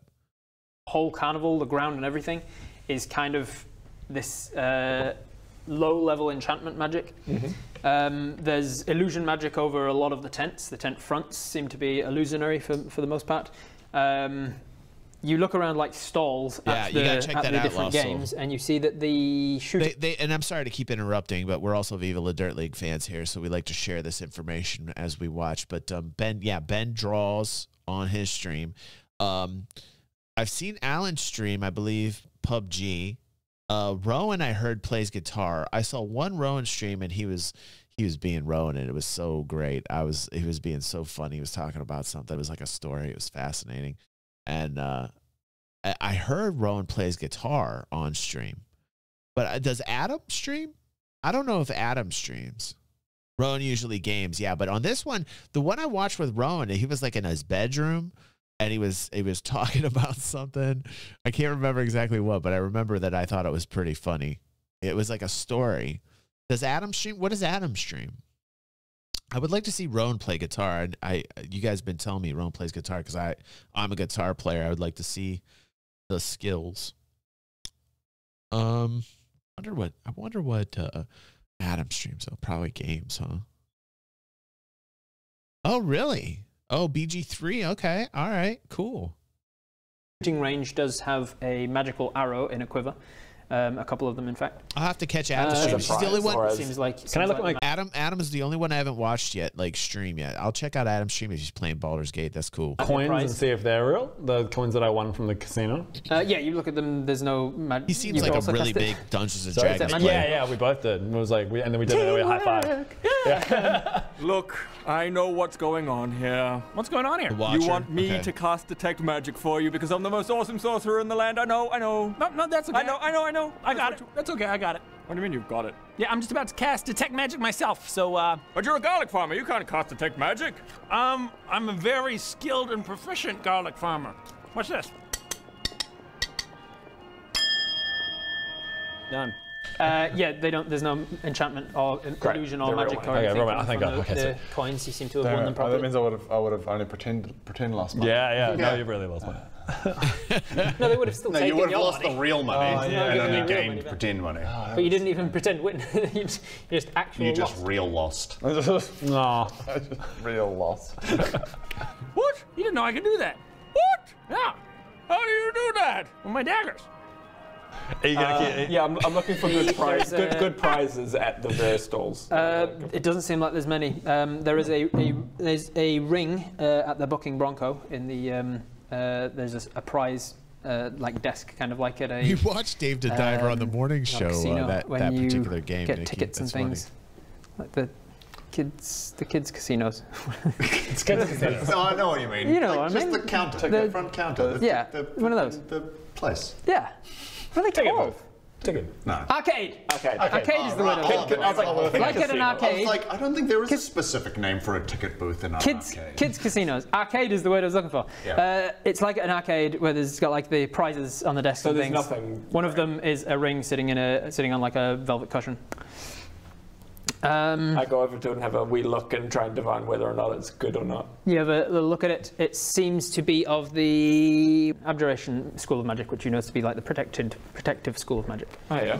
I inquire with the stall holder. How do I get that? What's that?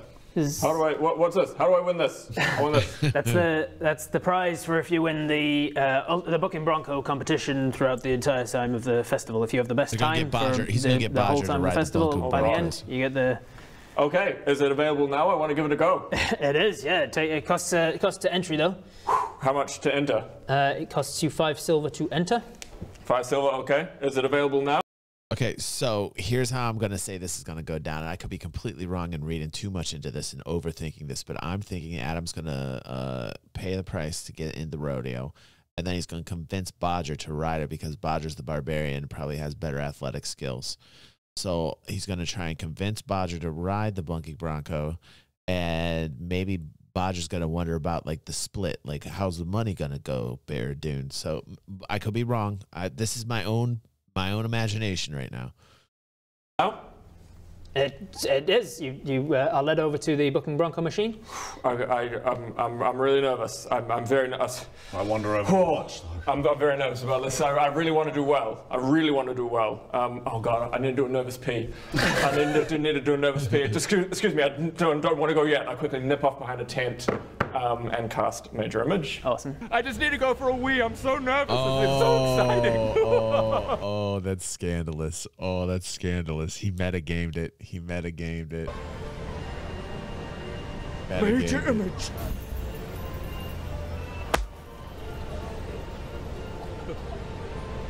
And my image walks back out, and I just stay behind the tent. Nice. And my image goes back up. And I go, okay, yeah, my nervous pee is done. Let's do it. He metagamed the shit out of it. Does the audio come from the image mouth? He can make the image make sound come from behind the tent. And I make the image hover over the Booking Bronco. Clamber on over Make it look like you are going to need to make a stealth check because in order to manipulate your image around objects and things, you need to be able to see what it's doing. So you can't just be completely hidden. You have to be like able to see your image. Where the hell is stealth? Oh, there. That's 0. So here we go. I'm doing this on the table. 11. Yeah, you and I can bend luck, Tides of Chaos. I'm going to do Tides of Chaos first, and if it's still not good, I'll bend luck. 10. What's magical guidance again? I can literally just when an ability check fails, you can spend sorcery points. Spend a sorcery point. Okay, let's try again. And if it's slightly better, then I'll bend luck. 18. Chip. Go. 18 plus nothing.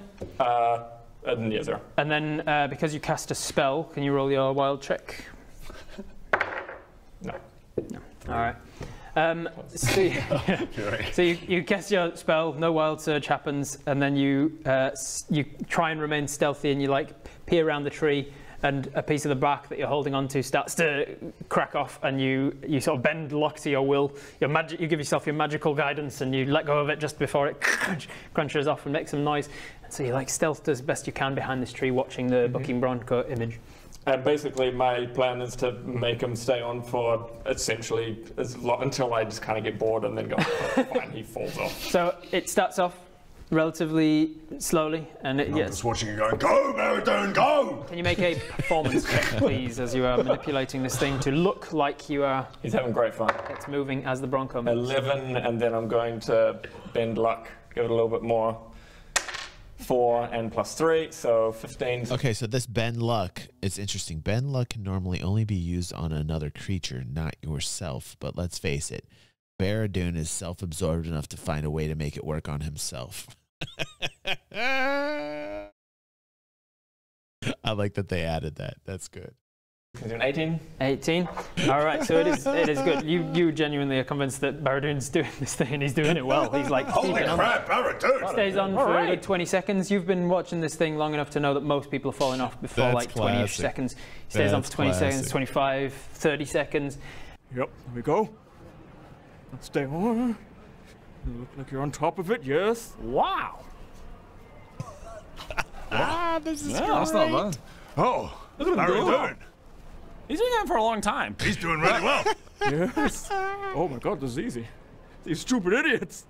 Now can you make another performance check, but it's dexterity-based performance now, because it's not about making you look like you're working. It's like keeping up with the thing as it's moving around. How do I do a dexterity-based performance? Are you proficient in performance? Do you have it green? You are? So you no, not proficient. I'm just +3. No, so you don't have your... So normally it would be a dexterity plus so silly, bonus man. if you are proficient in performance. Shoot. So it's just straight Just dexterity. like imagining check. this. Is so This silly. is about you manipulating it quick enough to keep up with the get bronco this as ring, it's moving. man. 8. What's up, Ursus? How you doing? Welcome home here, buddy. It's just Good one to more see sorcery you. point. Oh, Yep. man. Let go of it. 18 again. All right, you are Lucky. keeping up with this thing. You've now been on this thing for about 40 seconds, 2 sorcery and it is points. going very fast now. What's the point of this? And everybody is... To win the ring. Yeah. Right. And everybody is impressed. Oh my god, Connies are so stupid. They don't realize them. I like that this has been going on for so long, and not really, it hasn't, but that Greg has now forgot why Baradune is doing this at all.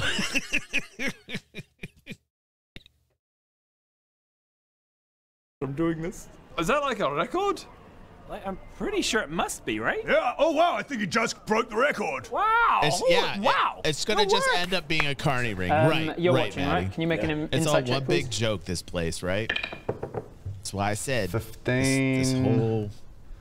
20. 20.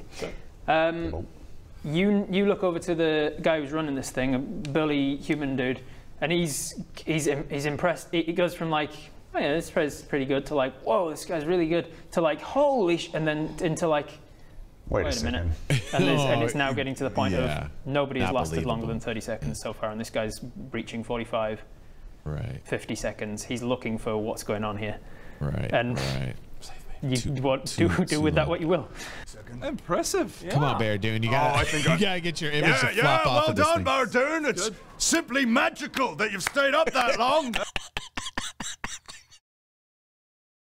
So now he needs the rolls to actually be bad. Interesting. I wonder if Rob is going to let him roll any further. But like now at this point, he needs to actually roll bad rolls. Yeah. Keep going. This you know, kind of insane. As long as you can, but absolutely magic performance, Baradune. Absolutely enchanting. Yeah. I guess it's you cast a spell on us all. Yeah. No, and then I make him. I kind of hear that from the distance and go, "Oh shit! Okay, I need to stop this now." And I go, "Oh no, magic! I used to do this for the Temple Carnival. Oh no, it's getting a bit too much. No." And I go up. All right. Deception check, please. This is the devil cowboy. I used to do the bucking barker all the time. Was the high sorcerer. 12 plus 2, I think. What'd you say it was, sorry? Deception. Deception, actually, that's not as good. Oh, 3 You guys are cracking me up in chat, too. All right. Your image falls off. And then I go, oh, that was so much fun, but I'm feeling a little bit sick after being over there so long. I gotta go pee again. Oh God, no, I need to go throw up. I'm feeling a little bit like I was up there for too long. Oh God, never. I push through the crowd and go behind the tree.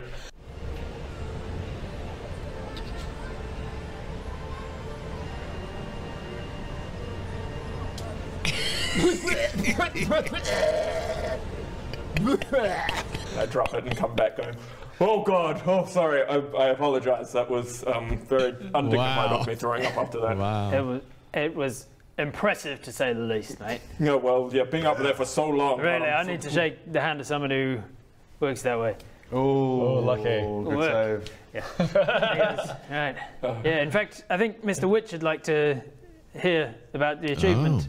I'm happy to tell him. He looks around and he goes, Mr. Light? Or was there Mr. Witch as well? Oh, there's somebody else. Goes, Mr. Witch! And he shouts over, and you see a big fella. He's got similar skin tone and elven features as Mr. Light, but he's a lot bigger. He's like stocky and a little overweight too. Witch-like carnival. And he, all coming together. And he's wearing like a trench coat and a top hat with a red flower in front. And he looks down at his pocket watch, a golden pocket watch, and then he looks over to where he's being called, and he walks on over, and he's got a surly look on him. It's like a grumpy brute. What is it? Got a potential new winner of the festival here. And then he starts to, he continues just talking about your achievements and things. Oh, he's going to make him an attraction. He's going to make Baradun an attraction and keep him in Hotel California forever. You can never leave. And you speak Thieves' Cant, don't you? I do. Thieves' Cant is a mixture of like, kind of like rhyming slang so that you can say things without saying things, but a lot of it is body language as well. He's kind of like moving his collar, and the way he strokes his face and the way he talks, and like if he's putting his left foot towards a person, maybe that's the target. He's using a lot of that stuff, and he's saying, I think he was cheating. I was off, I know. And Mr. Witch looks down at his watch.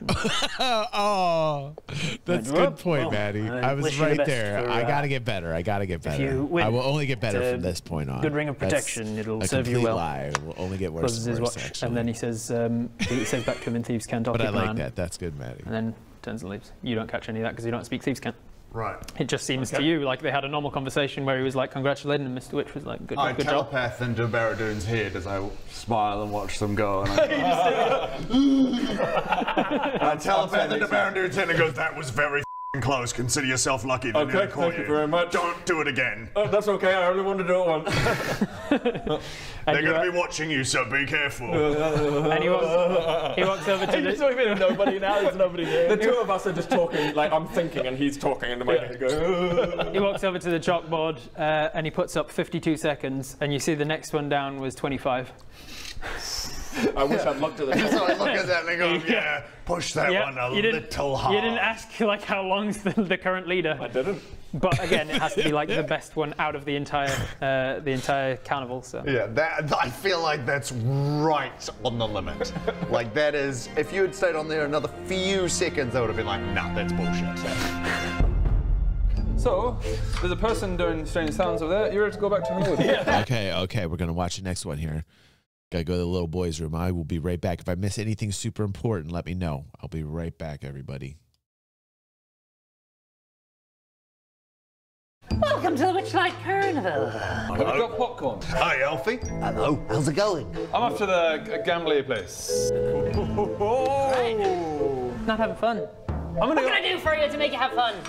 Even taller. I regret this decision. I regret this decision.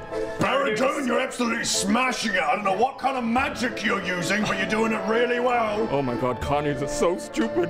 Is that like a record? If you had stayed on there another few seconds, I would have been like, nah, that's bullshit.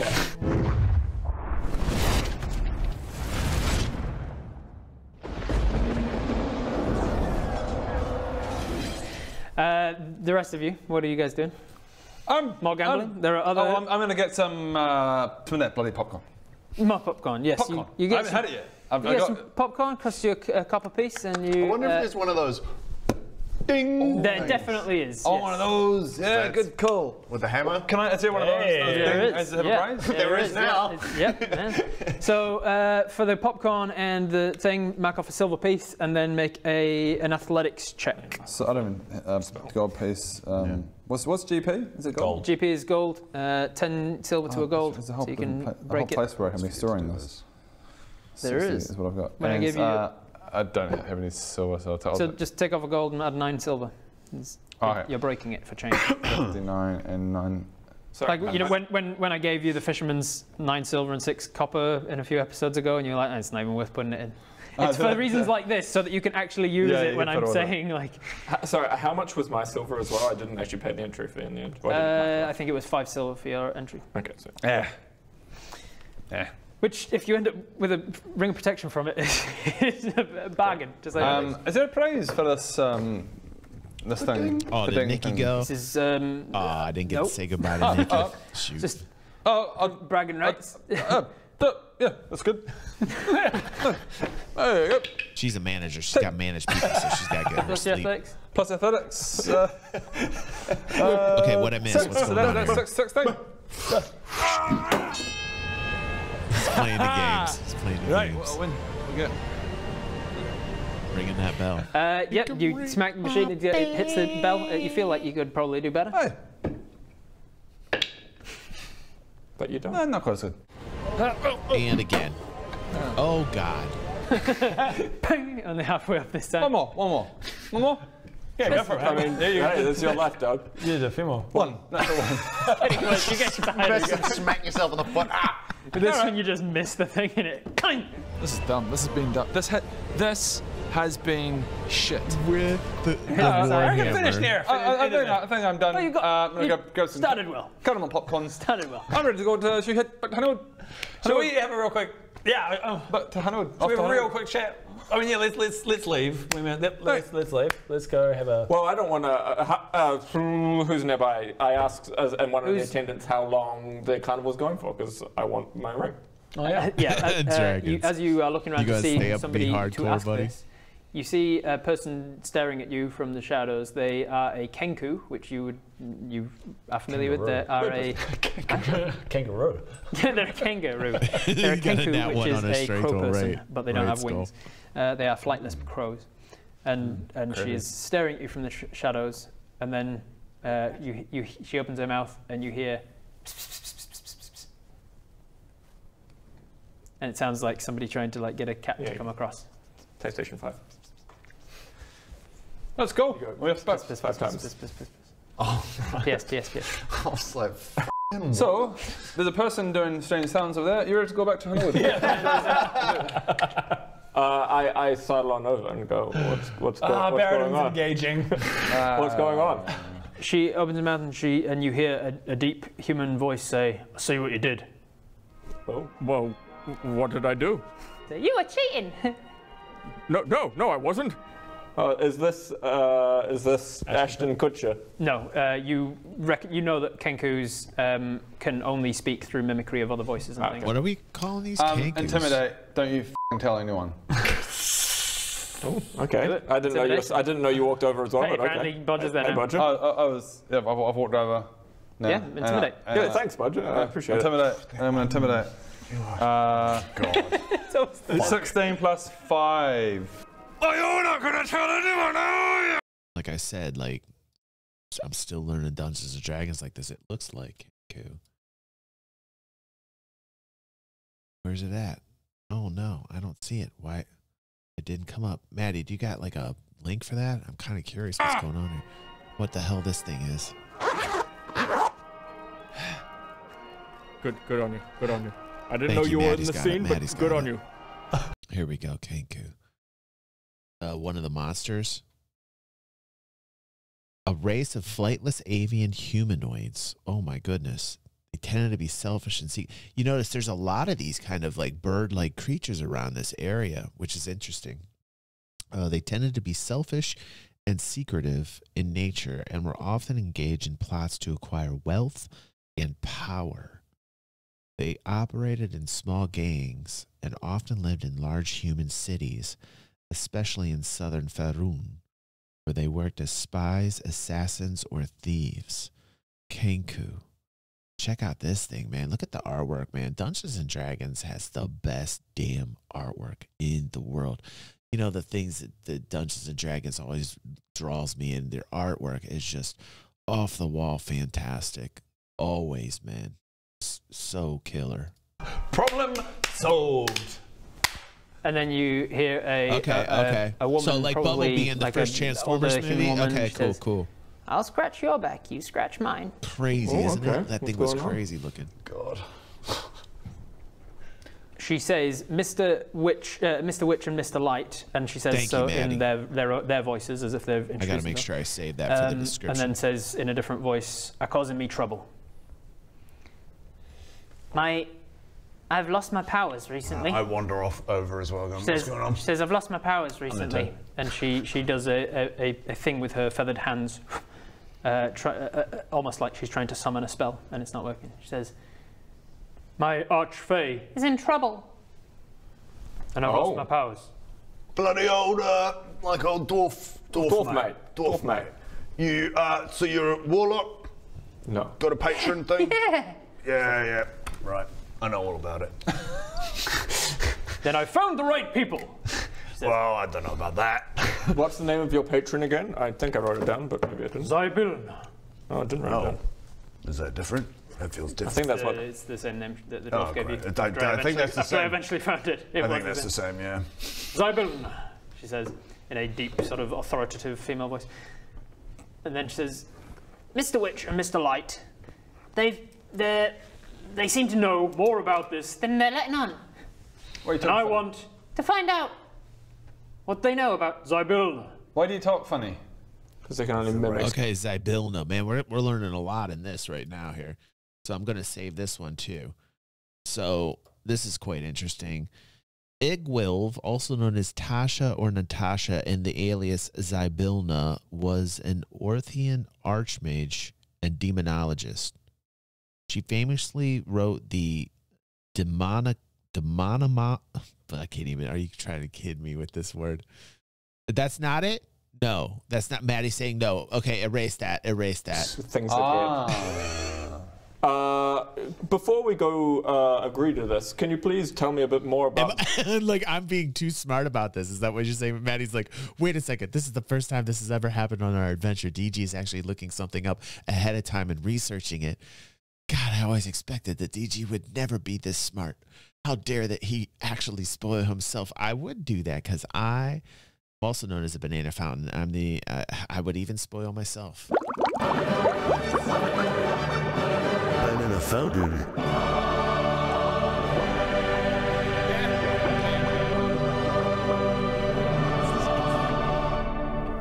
Let's just understand the significance of this, okay? Maddie stopped me from spoiling myself. Banana fountain.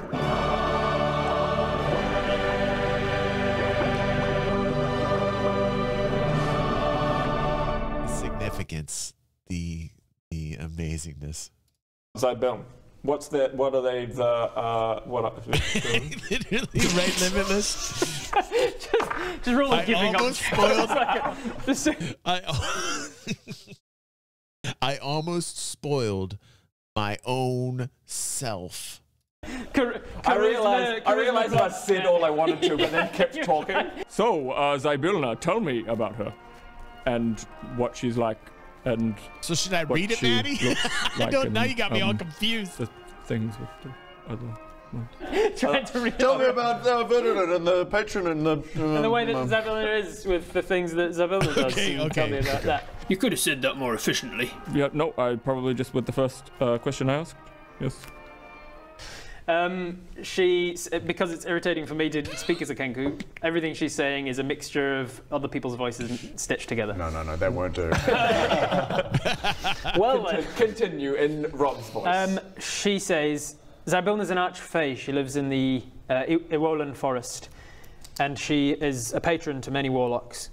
but her power being missing now, it's an indication that she's in another plane of existence, perhaps, or has been stripped of her powers. Right. I need to get to Ewolin, and they won't tell me about it. It seems they know more than they're letting on. Right. So you're saying Witch and Light have something to do with this, or they know more than you hear like a check mark. Right. Right. And you don't want us to go to Ewolin. You want us to check out Mr. Witch and Mr. Light. What I need from you is a diversion. Mr. Witch and Mr. Light are avoiding me. I need something. And then what do you need from them?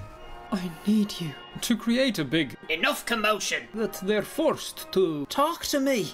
You have found the right man. You have found the right people, because we can make a hell of a diversion. Chaos is kind of what we specialize in.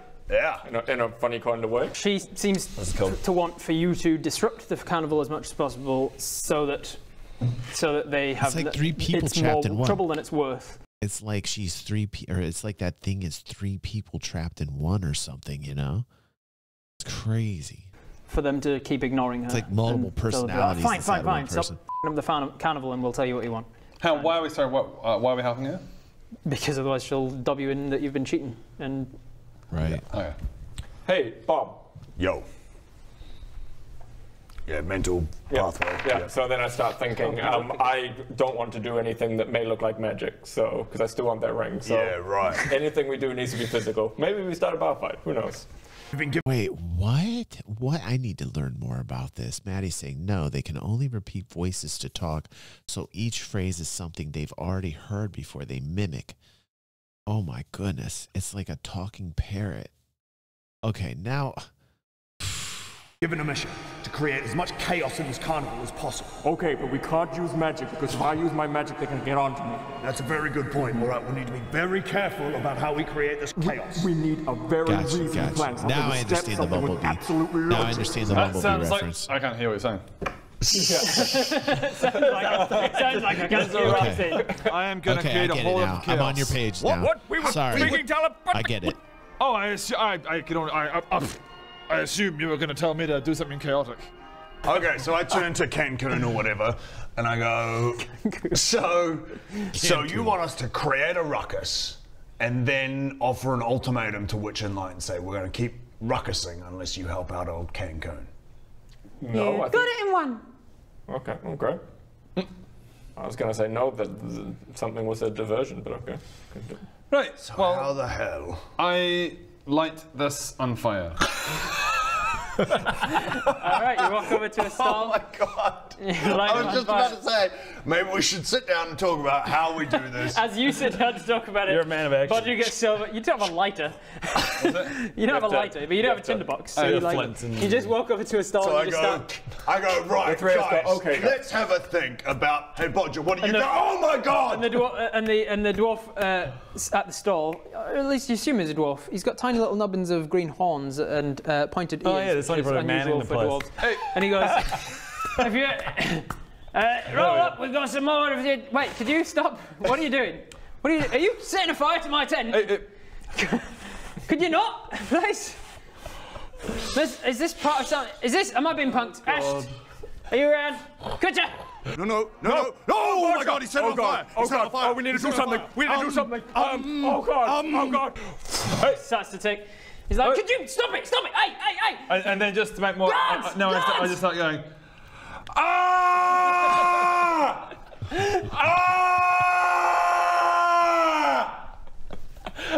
Right. So while Bodger's doing this, what else are you doing? I don't know, because this isn't a plan. Like, I don't know what the we're doing. I just back away into this crowd. I'm part of this crowd as well. I'm just like walking into the crowd. The crowd are interested in like a fortune teller that's in the biscuits. Buying some fruit and veg from this guy to throw at some guy in a stock. You're kind of looking through his things. You're just still standing here in front of the I'm just like screaming. Well, that's on fire now. There's guards now like running towards you. Think, Bob, think. What's the commotion? What's going on? There's a fire. There's fire right here. Fire! Get a bucket! Everyone! What's that?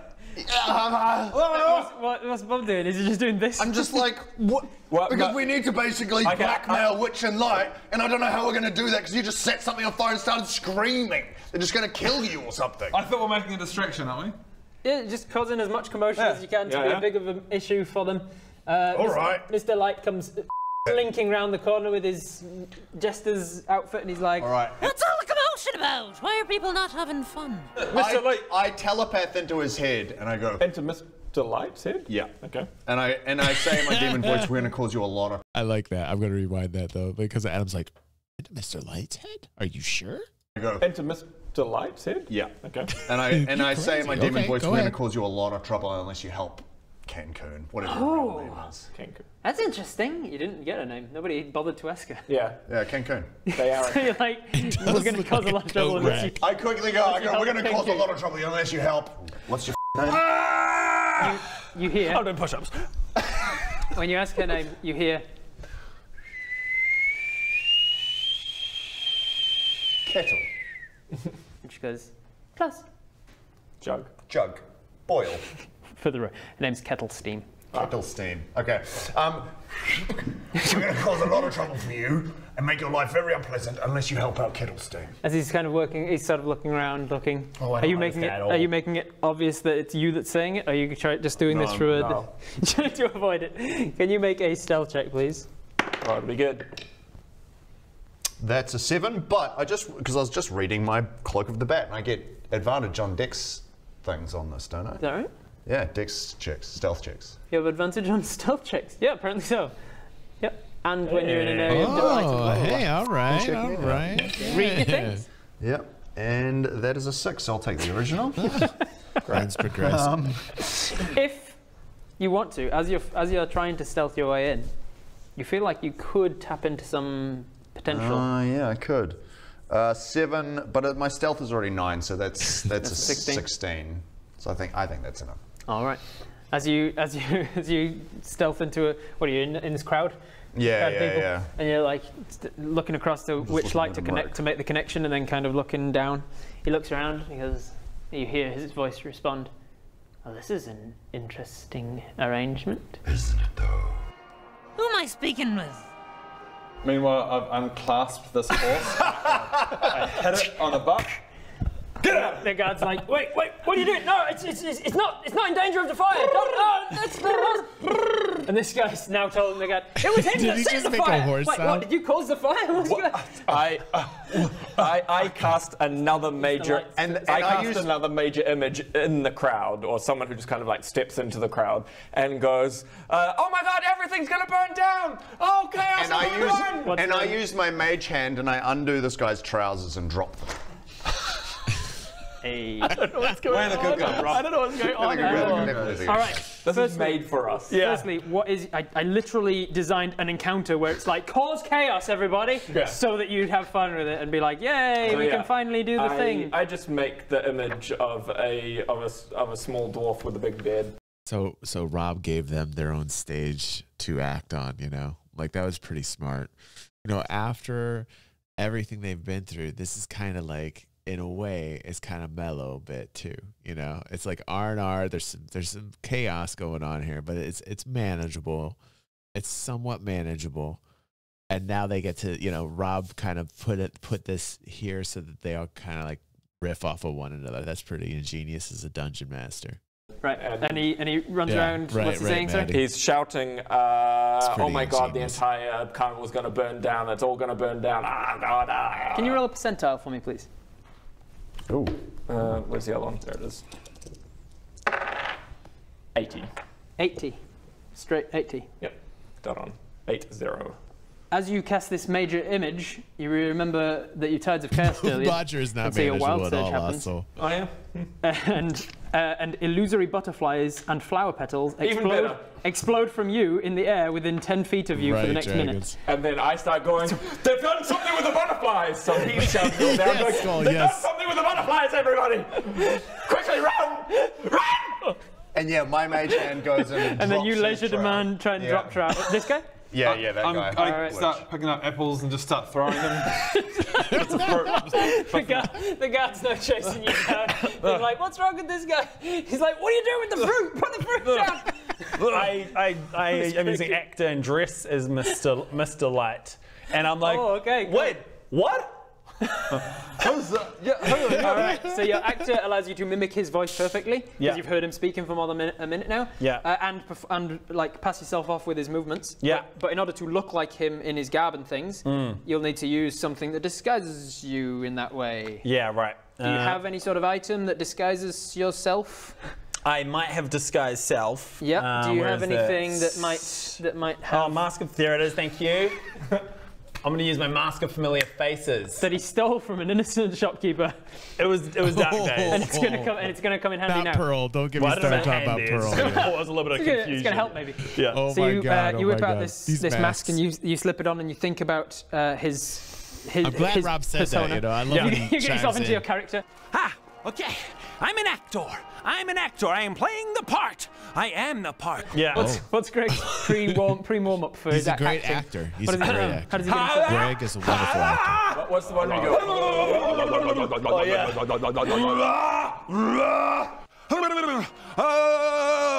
I am a jester. I am a jester. I'm a creepy jester. I am a jester. I am a jester. He'll be able to do it. Alan will be able to do it. Alan can do creepy very, very well. Also, Greg, an amazing actor. Greg, what an actor. I'm a jester. I'm a jester. I'm a jester. How did Looks he just walk? like him. He walked with his legs like this. And then I step forth from the crowd. I'm like, wait a minute. Who are you? I have another one of him, but I don't think I've brought it. I have another one of the exact same mini. I was hoping to. To what find end? I don't know. So you become Master Light. The only thing that differentiates you is that you can't make a staff of his appear. Yeah. And he is still wearing. He's still using his scepter. Give me back my scepter. And it is strongly swirling in the counterclockwise direction now. Nobody is having fun as apples are being launched at people. Yeah. And then I cast infestation on him as well. So what is it? Some kind of save? A cloud. Yeah, he has to do. I don't want to do any damage to him, but he has to do a Constitution saving throw, and otherwise flies and fleas and That's only mites. a 12, which I think fails against your DC. And so fleas and mites start to like burst from his skin as he's like got this weird grin on, and he's like, "What's going on here?" And he's just heard this demonic voice in his head that he couldn't pick out who the hell was doing it. It's sufficient carnage happening. And then I telepath into his head and I go, "So will you help? We'll keep going if you don't." Oh, fiddle-dee-dee, what is all this madness? Oh no! Oh, bugs! Bugs everywhere! Where are these bugs coming from? Oh, goodness. He turns and jams his staff into the ground and shouts, Mr. Witch, I need your help! And the thing spins, and as it's spinning, it's kind of like sucking the air around it into like a vortex, which appears in this like whirlwind ahead of atop his staff, and then whoosh, Mr. Witch, seemingly just sucked from wherever he was to this moment, whoosh, slams down as well. What's the nature of this? We will, Apple smacks him in the side of the head. Mr. Witch, thank goodness you came! Imposter! Stole my scepter! Can you make a performance check? And with your active feat, you get advantage on this. I get advantage. 3, hopefully this works out better. 19. 19? All right, plus your performance modifier, which is pretty good. 20-something. Mr. Witch. Thank God you're here. This imposter is taking my appearance, and there's chaos in the carnival. He stole my scepter. Give it back, you imposter. I'm the real Mr. Light. Surely you recognize me. You've got to believe me, I have the scepter. There's something, I don't know what. And then he turns to him and they stop speaking for a moment, but they lock eyes. I quickly telepath into their head and I read their minds. You open because it's a telepathic communication that's happening between them. You sort of eavesdrop on that, and he says, "It's kettle steam. She's come back with help. She's gonna continue until we stop. Until we don't help, we will continue." Also, there's that guy. I don't know where he is. And Mr. Witch gets his stopwatch out and looks at it. Fine. We will talk to her, he says to you. Right. Just stop all of this. The fire is like, out of control. All right. The fire is now set fire to this entire dwarf's tent. Oh, we'll just stop that. The horses. Okay, you can stop the fire. Okay, Bodgy, you can stop now. He's moved on from apples to oranges and everything else. He's onto grapes. He's throwing individual grapes. We're done?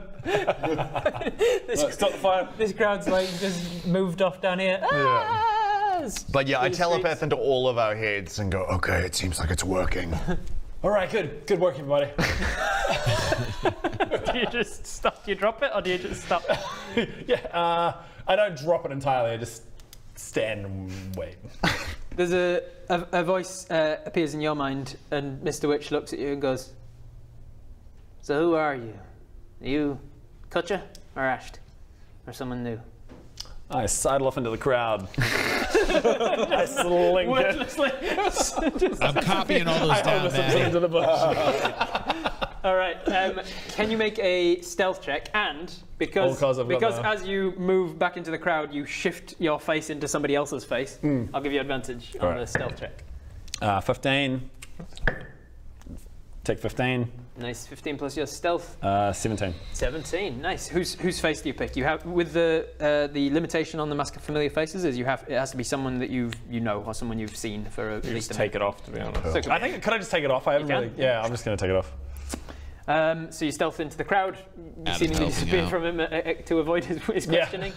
That was weird. And then Candlesteam starts to walk over to them. Thank you, Maddie. Right you are. And he starts to walk over with them, and then he stops and turns around to which of them would he have known? You for sure. Can you now make an athletics check? We were all being surreptitious, and Podge was just running around setting shit on fire and throwing There are two things. guards that are trying to take you in now. 4. Hang on, what's this? This is athletics.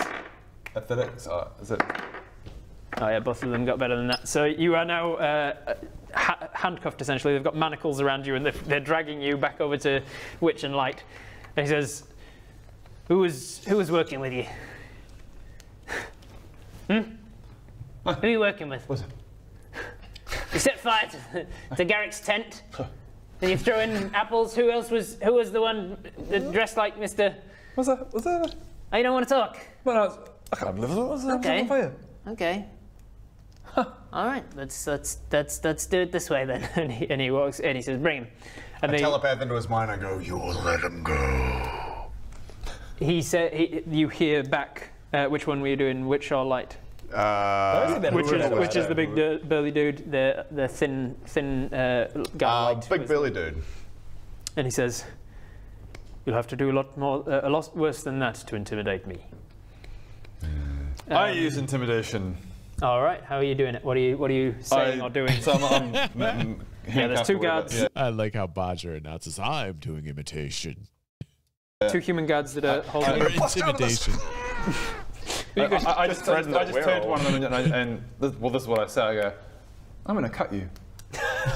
Real calm. All right. Imitation is something completely different. Intimidation is not. Intimidation check. Well, that's what you would hope. 19 plus my intimidation, which is like a lot. 5. Just so you know, right, I'm going to cut you with a knife, real slow. Oh. The guard holding you seems taken aback and says, "You need help, mate." Just set fire to everything they've tried to subdue, and you're like, "Oh, we'll cut you." He forcibly pushes your arm forward to try and turn your head away from him so that he can step behind you, out of your view. But he keeps matching you forwards. It seems like it upset him, but he's still in a position of power. He's got you in manacles, and he's got a teammate that's still working with him. Okay. So he's got you, but you've got one of them that's like, I'm not sure if I want to be dealing with this psycho. Okay. I turn to the other one, and I say, "I'm gonna cut you." I say, I'll cut you.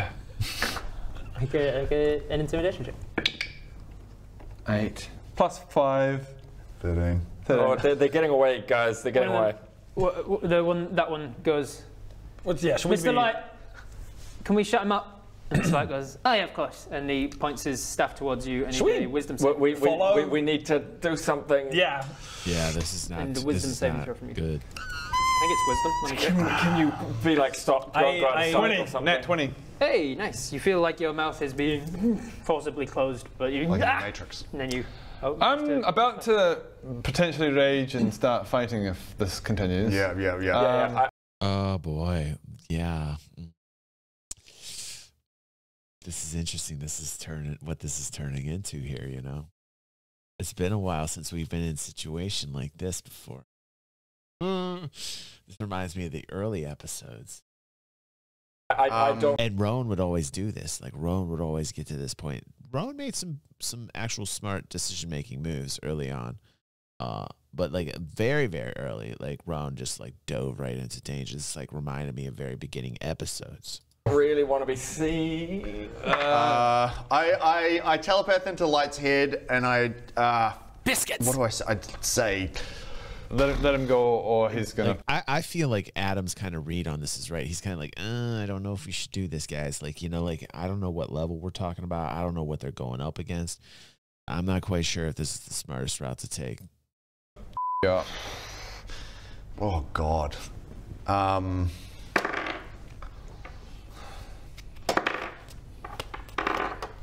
I say I telepath into his head and I say let him go or we destroy the whole carnival. Boy. He make an intimidation check. This ain't going over good. 18. Yeah, boy. Plus 1, 19. Oh well, that's 19. going good now. Wow, that mattered. One? That mattered. I go into Light's head. Light. And I say, look, if you let him go, we will leave right now and you will never see us again. But if you don't let him go, we will destroy everything. We'll burn it all to the ground. Right, you are then. And then you hear him telepath into Mr. Witch and says, we've got to let him go. They're too much of an issue. Open the portal. And Mr. Witch, who is passing the spinning wheel that you were using before, goes, very well. And he spins it the other way to how it was being spun for use. And then in the center, a spiral starts. And it's a dark green that goes into like an emerald green as it reaches the edges. And then all of a sudden, as soon as it reaches the edges, it seems to shift towards the center and a window opens up into it. And it's just this swirling mass of colors. And as he passes it, he says to the guards, you heard the man, let him go. And then they turn, push Bodger through into this portal. Oh no. Ah, piss. It's like backwards, man. I'm going to watch some of that tomorrow. Piss. Oh well, so we just carry on. Honey, what it is. Oh man, he's been pushed through a portal. I don't want to go. Honeywood's like right there. It's a honestly, few. It's a couple Oh of days my walk. God, are you Throwing kidding it out me? there. Are you kidding me? Are you kidding me, man? They just got close to honeymoon. Like after all this time, they're gonna run after Bodger. They're gonna go through the portal. Man, I kind of miss Honeywood now, you know? I kind of miss Honeywood. Are you kidding me? Are they going to jump through the portal after Bodger? Could we just go back to Honeywood? We could. That's the thing. Is that something we're willing to do? They got to jump after So yeah, Bodger. Honeywood. Come on. I telepath into his head and I say, what was that? You told me to let him go. It's you who failed to specify when or where. Bring him back or we burn this whole place. Bring him back, we burn this whole place to the ground. Oh, I can't bring him back. That's Where did he go? All right, time to be the bad guys. that's Michael Bay shot, spinning shot around the three of us back to Poppy, back. flamethrower. Okay, but just cause some chaos. Let's do it. Yeah. Yeah, you know I'm always down for a bit of chaos, aren't I? Yeah, it's time to put the carnage into carnival. Yeah! That's right, let's do it. Let's go. I don't have the power to bring him back. That power resides with the Hourglass Coven. Oh no. Burn this place to the ground and go. Where did he go? Follow him and find out. Oh no. Oh no. Honeywood's so close, you guys. Quickly ask Kettlesteam if they're happy enough for us to go. Kettlesteam, we've helped you. One of our guys just got sacrificed. Can you help us? I'm telepathing into it. You hear back in much less broken. She's still thinking in sentences she's heard before, which indicates to you that it's on a much deeper level than the inability to make sounds. Like she can't really formulate her own thoughts. She has to piece it together from other thoughts. And she says, I'll help you get him back. I feel like I know where they've taken her. It's where I've been asking them to take me. They've probably sent him to the Iwalin forest where these guys are from. And that's where she wants to go? Yeah. Okay, so Iwalin forest. Oh god. So I telepath into your heads quickly. I'm like, you know this area better than me. How far away is Iwalin? Months walk. Biscuits! Like literally much further south than even the Enigthillivan Islands. It's like as far south or more than we went north to the. Oh my god! So close to honey. I know. I don't want to go. So we're basically going further south than we went north if we go to Elrond. The reluctant adventurers. Bodge is there already. Do we just dip through the portal? How do they keep finding themselves in situations like this, man? It's insane. Ridiculous. Now, is the portal still open? Yep. It's still spinning and it's not slowing. The portal. Just as you're going through, can you fireball this whole place? This whole right, Dragons, right. There's a lot of independence in civilians. It's great to see you, Dragons. I saw your comment on YouTube, by the way, bro. I want the ring. I'll try and sound that. I'll try and get that sound effect for you going. Use my mage hand. I grab the ring and we run through the portal. All right, I'm going to need a sleight of hand check from you. From me? Yep. All of this is really because of trying to get the ring out. Great. Natural one. Yeah. Okay. No. The ring was just you go to grab the ring with your mage hand. We were helping her because she but as you're getting there, because of the commotion, the person who was running that stall has started to pack it all away, and just as your hand gets there, she's grabbed the ring and put it in a box and closed it up. Agreed. Bodger's right. Barad-dûn got very greedy here, you know? Like I think the spark of all of this was that carnival ring that Barad-dûn absolutely had to have because it had magical properties, or at least he thought that it did, in this witch-like crazy carnival. And you can see, look at the greed just pour out of his face right now. Look at him realizing, I gotta publicly shame him for the greed. Just publicly shaming you right now, Barad-dûn. Shame. Just publicly shame. Shaming you. Shame. Oh, Bodger's right about this. Damn ring, man. It was the spark. Okay. But it's a nice ring, and Barad-dûn wants it. I imagine that more blue. Actually, yeah. He said green. He said green. Do you imagine it like that? Hey. Okay, I guess we need to dip through. Is the Kenku coming with us? Maybe. Seems like she might be. Here we go! All right, off on another adventure. All right, best friends forever. Wait, I quickly run over to the stallholder who I gave the nice firm handshake to earlier and say, and I slip him Greg's address. What? Why? What? Because I'm like, if I end up winning, send. What? If you can, I'll allow you to get away with this. If you can give me like a diddly-doo flashback moment explaining why Barad-dûn has Greg's address on a piece of paper written out in his pocket. He's been there so many times. But therefore he knows it. Why does he have his address written on a piece of paper? He's writing it down to give to the guy. Oh, right. You mimed. I give him his address. Oh, so yeah. I thought you had Greg's address. Greg's business card. No. I pick up a piece of parchment. Right, and get an ink quill, and you I write it quickly out. just write down, I go, hey. You know that ring that I won fair and square? Yeah. Yeah, well, send it to this address. Send it this. Why do you? This is metagaming beyond metagaming. Maddie, can you believe this? I can believe. Maddie, we always talk about him metagaming. This goes beyond all levels of metagaming that I've ever seen before in my entire life. I know it's Adam, but come on, man. Vincent says it's Adam. It's Adam. You should know better. I know, but this is like even Adam +1, man. This is like a whole nother level. He's writing a letter. Shameless, man. Absolutely shameless.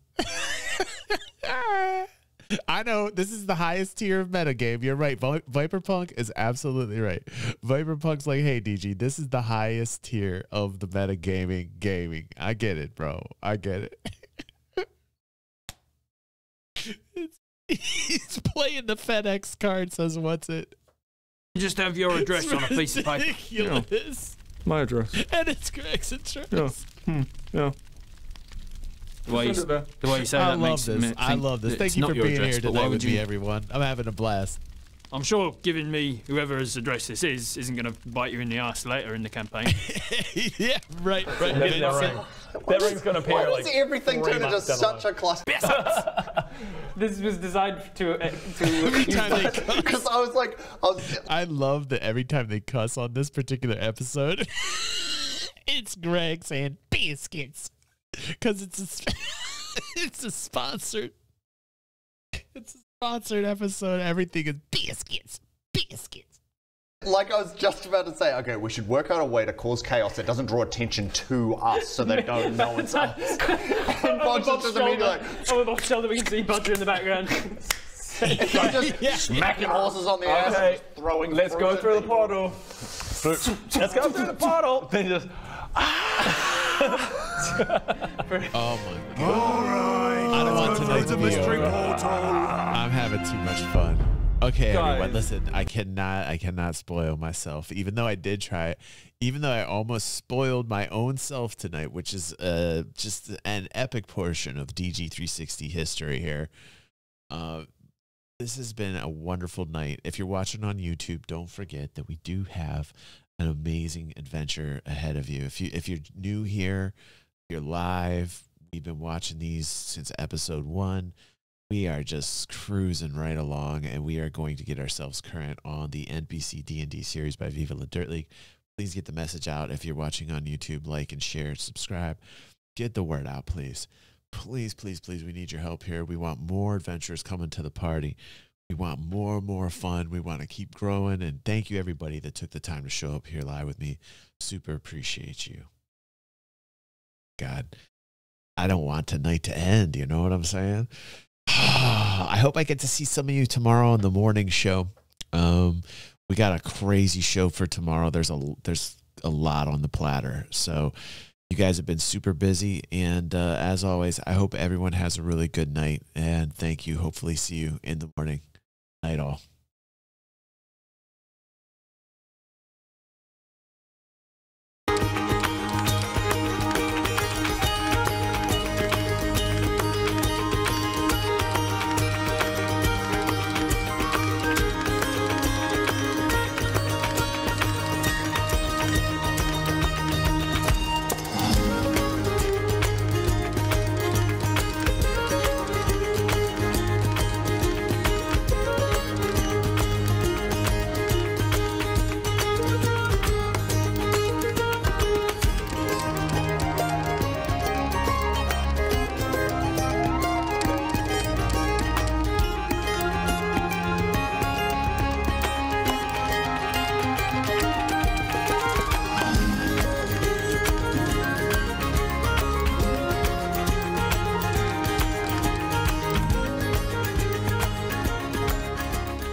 You're not gonna hit me. Yeah.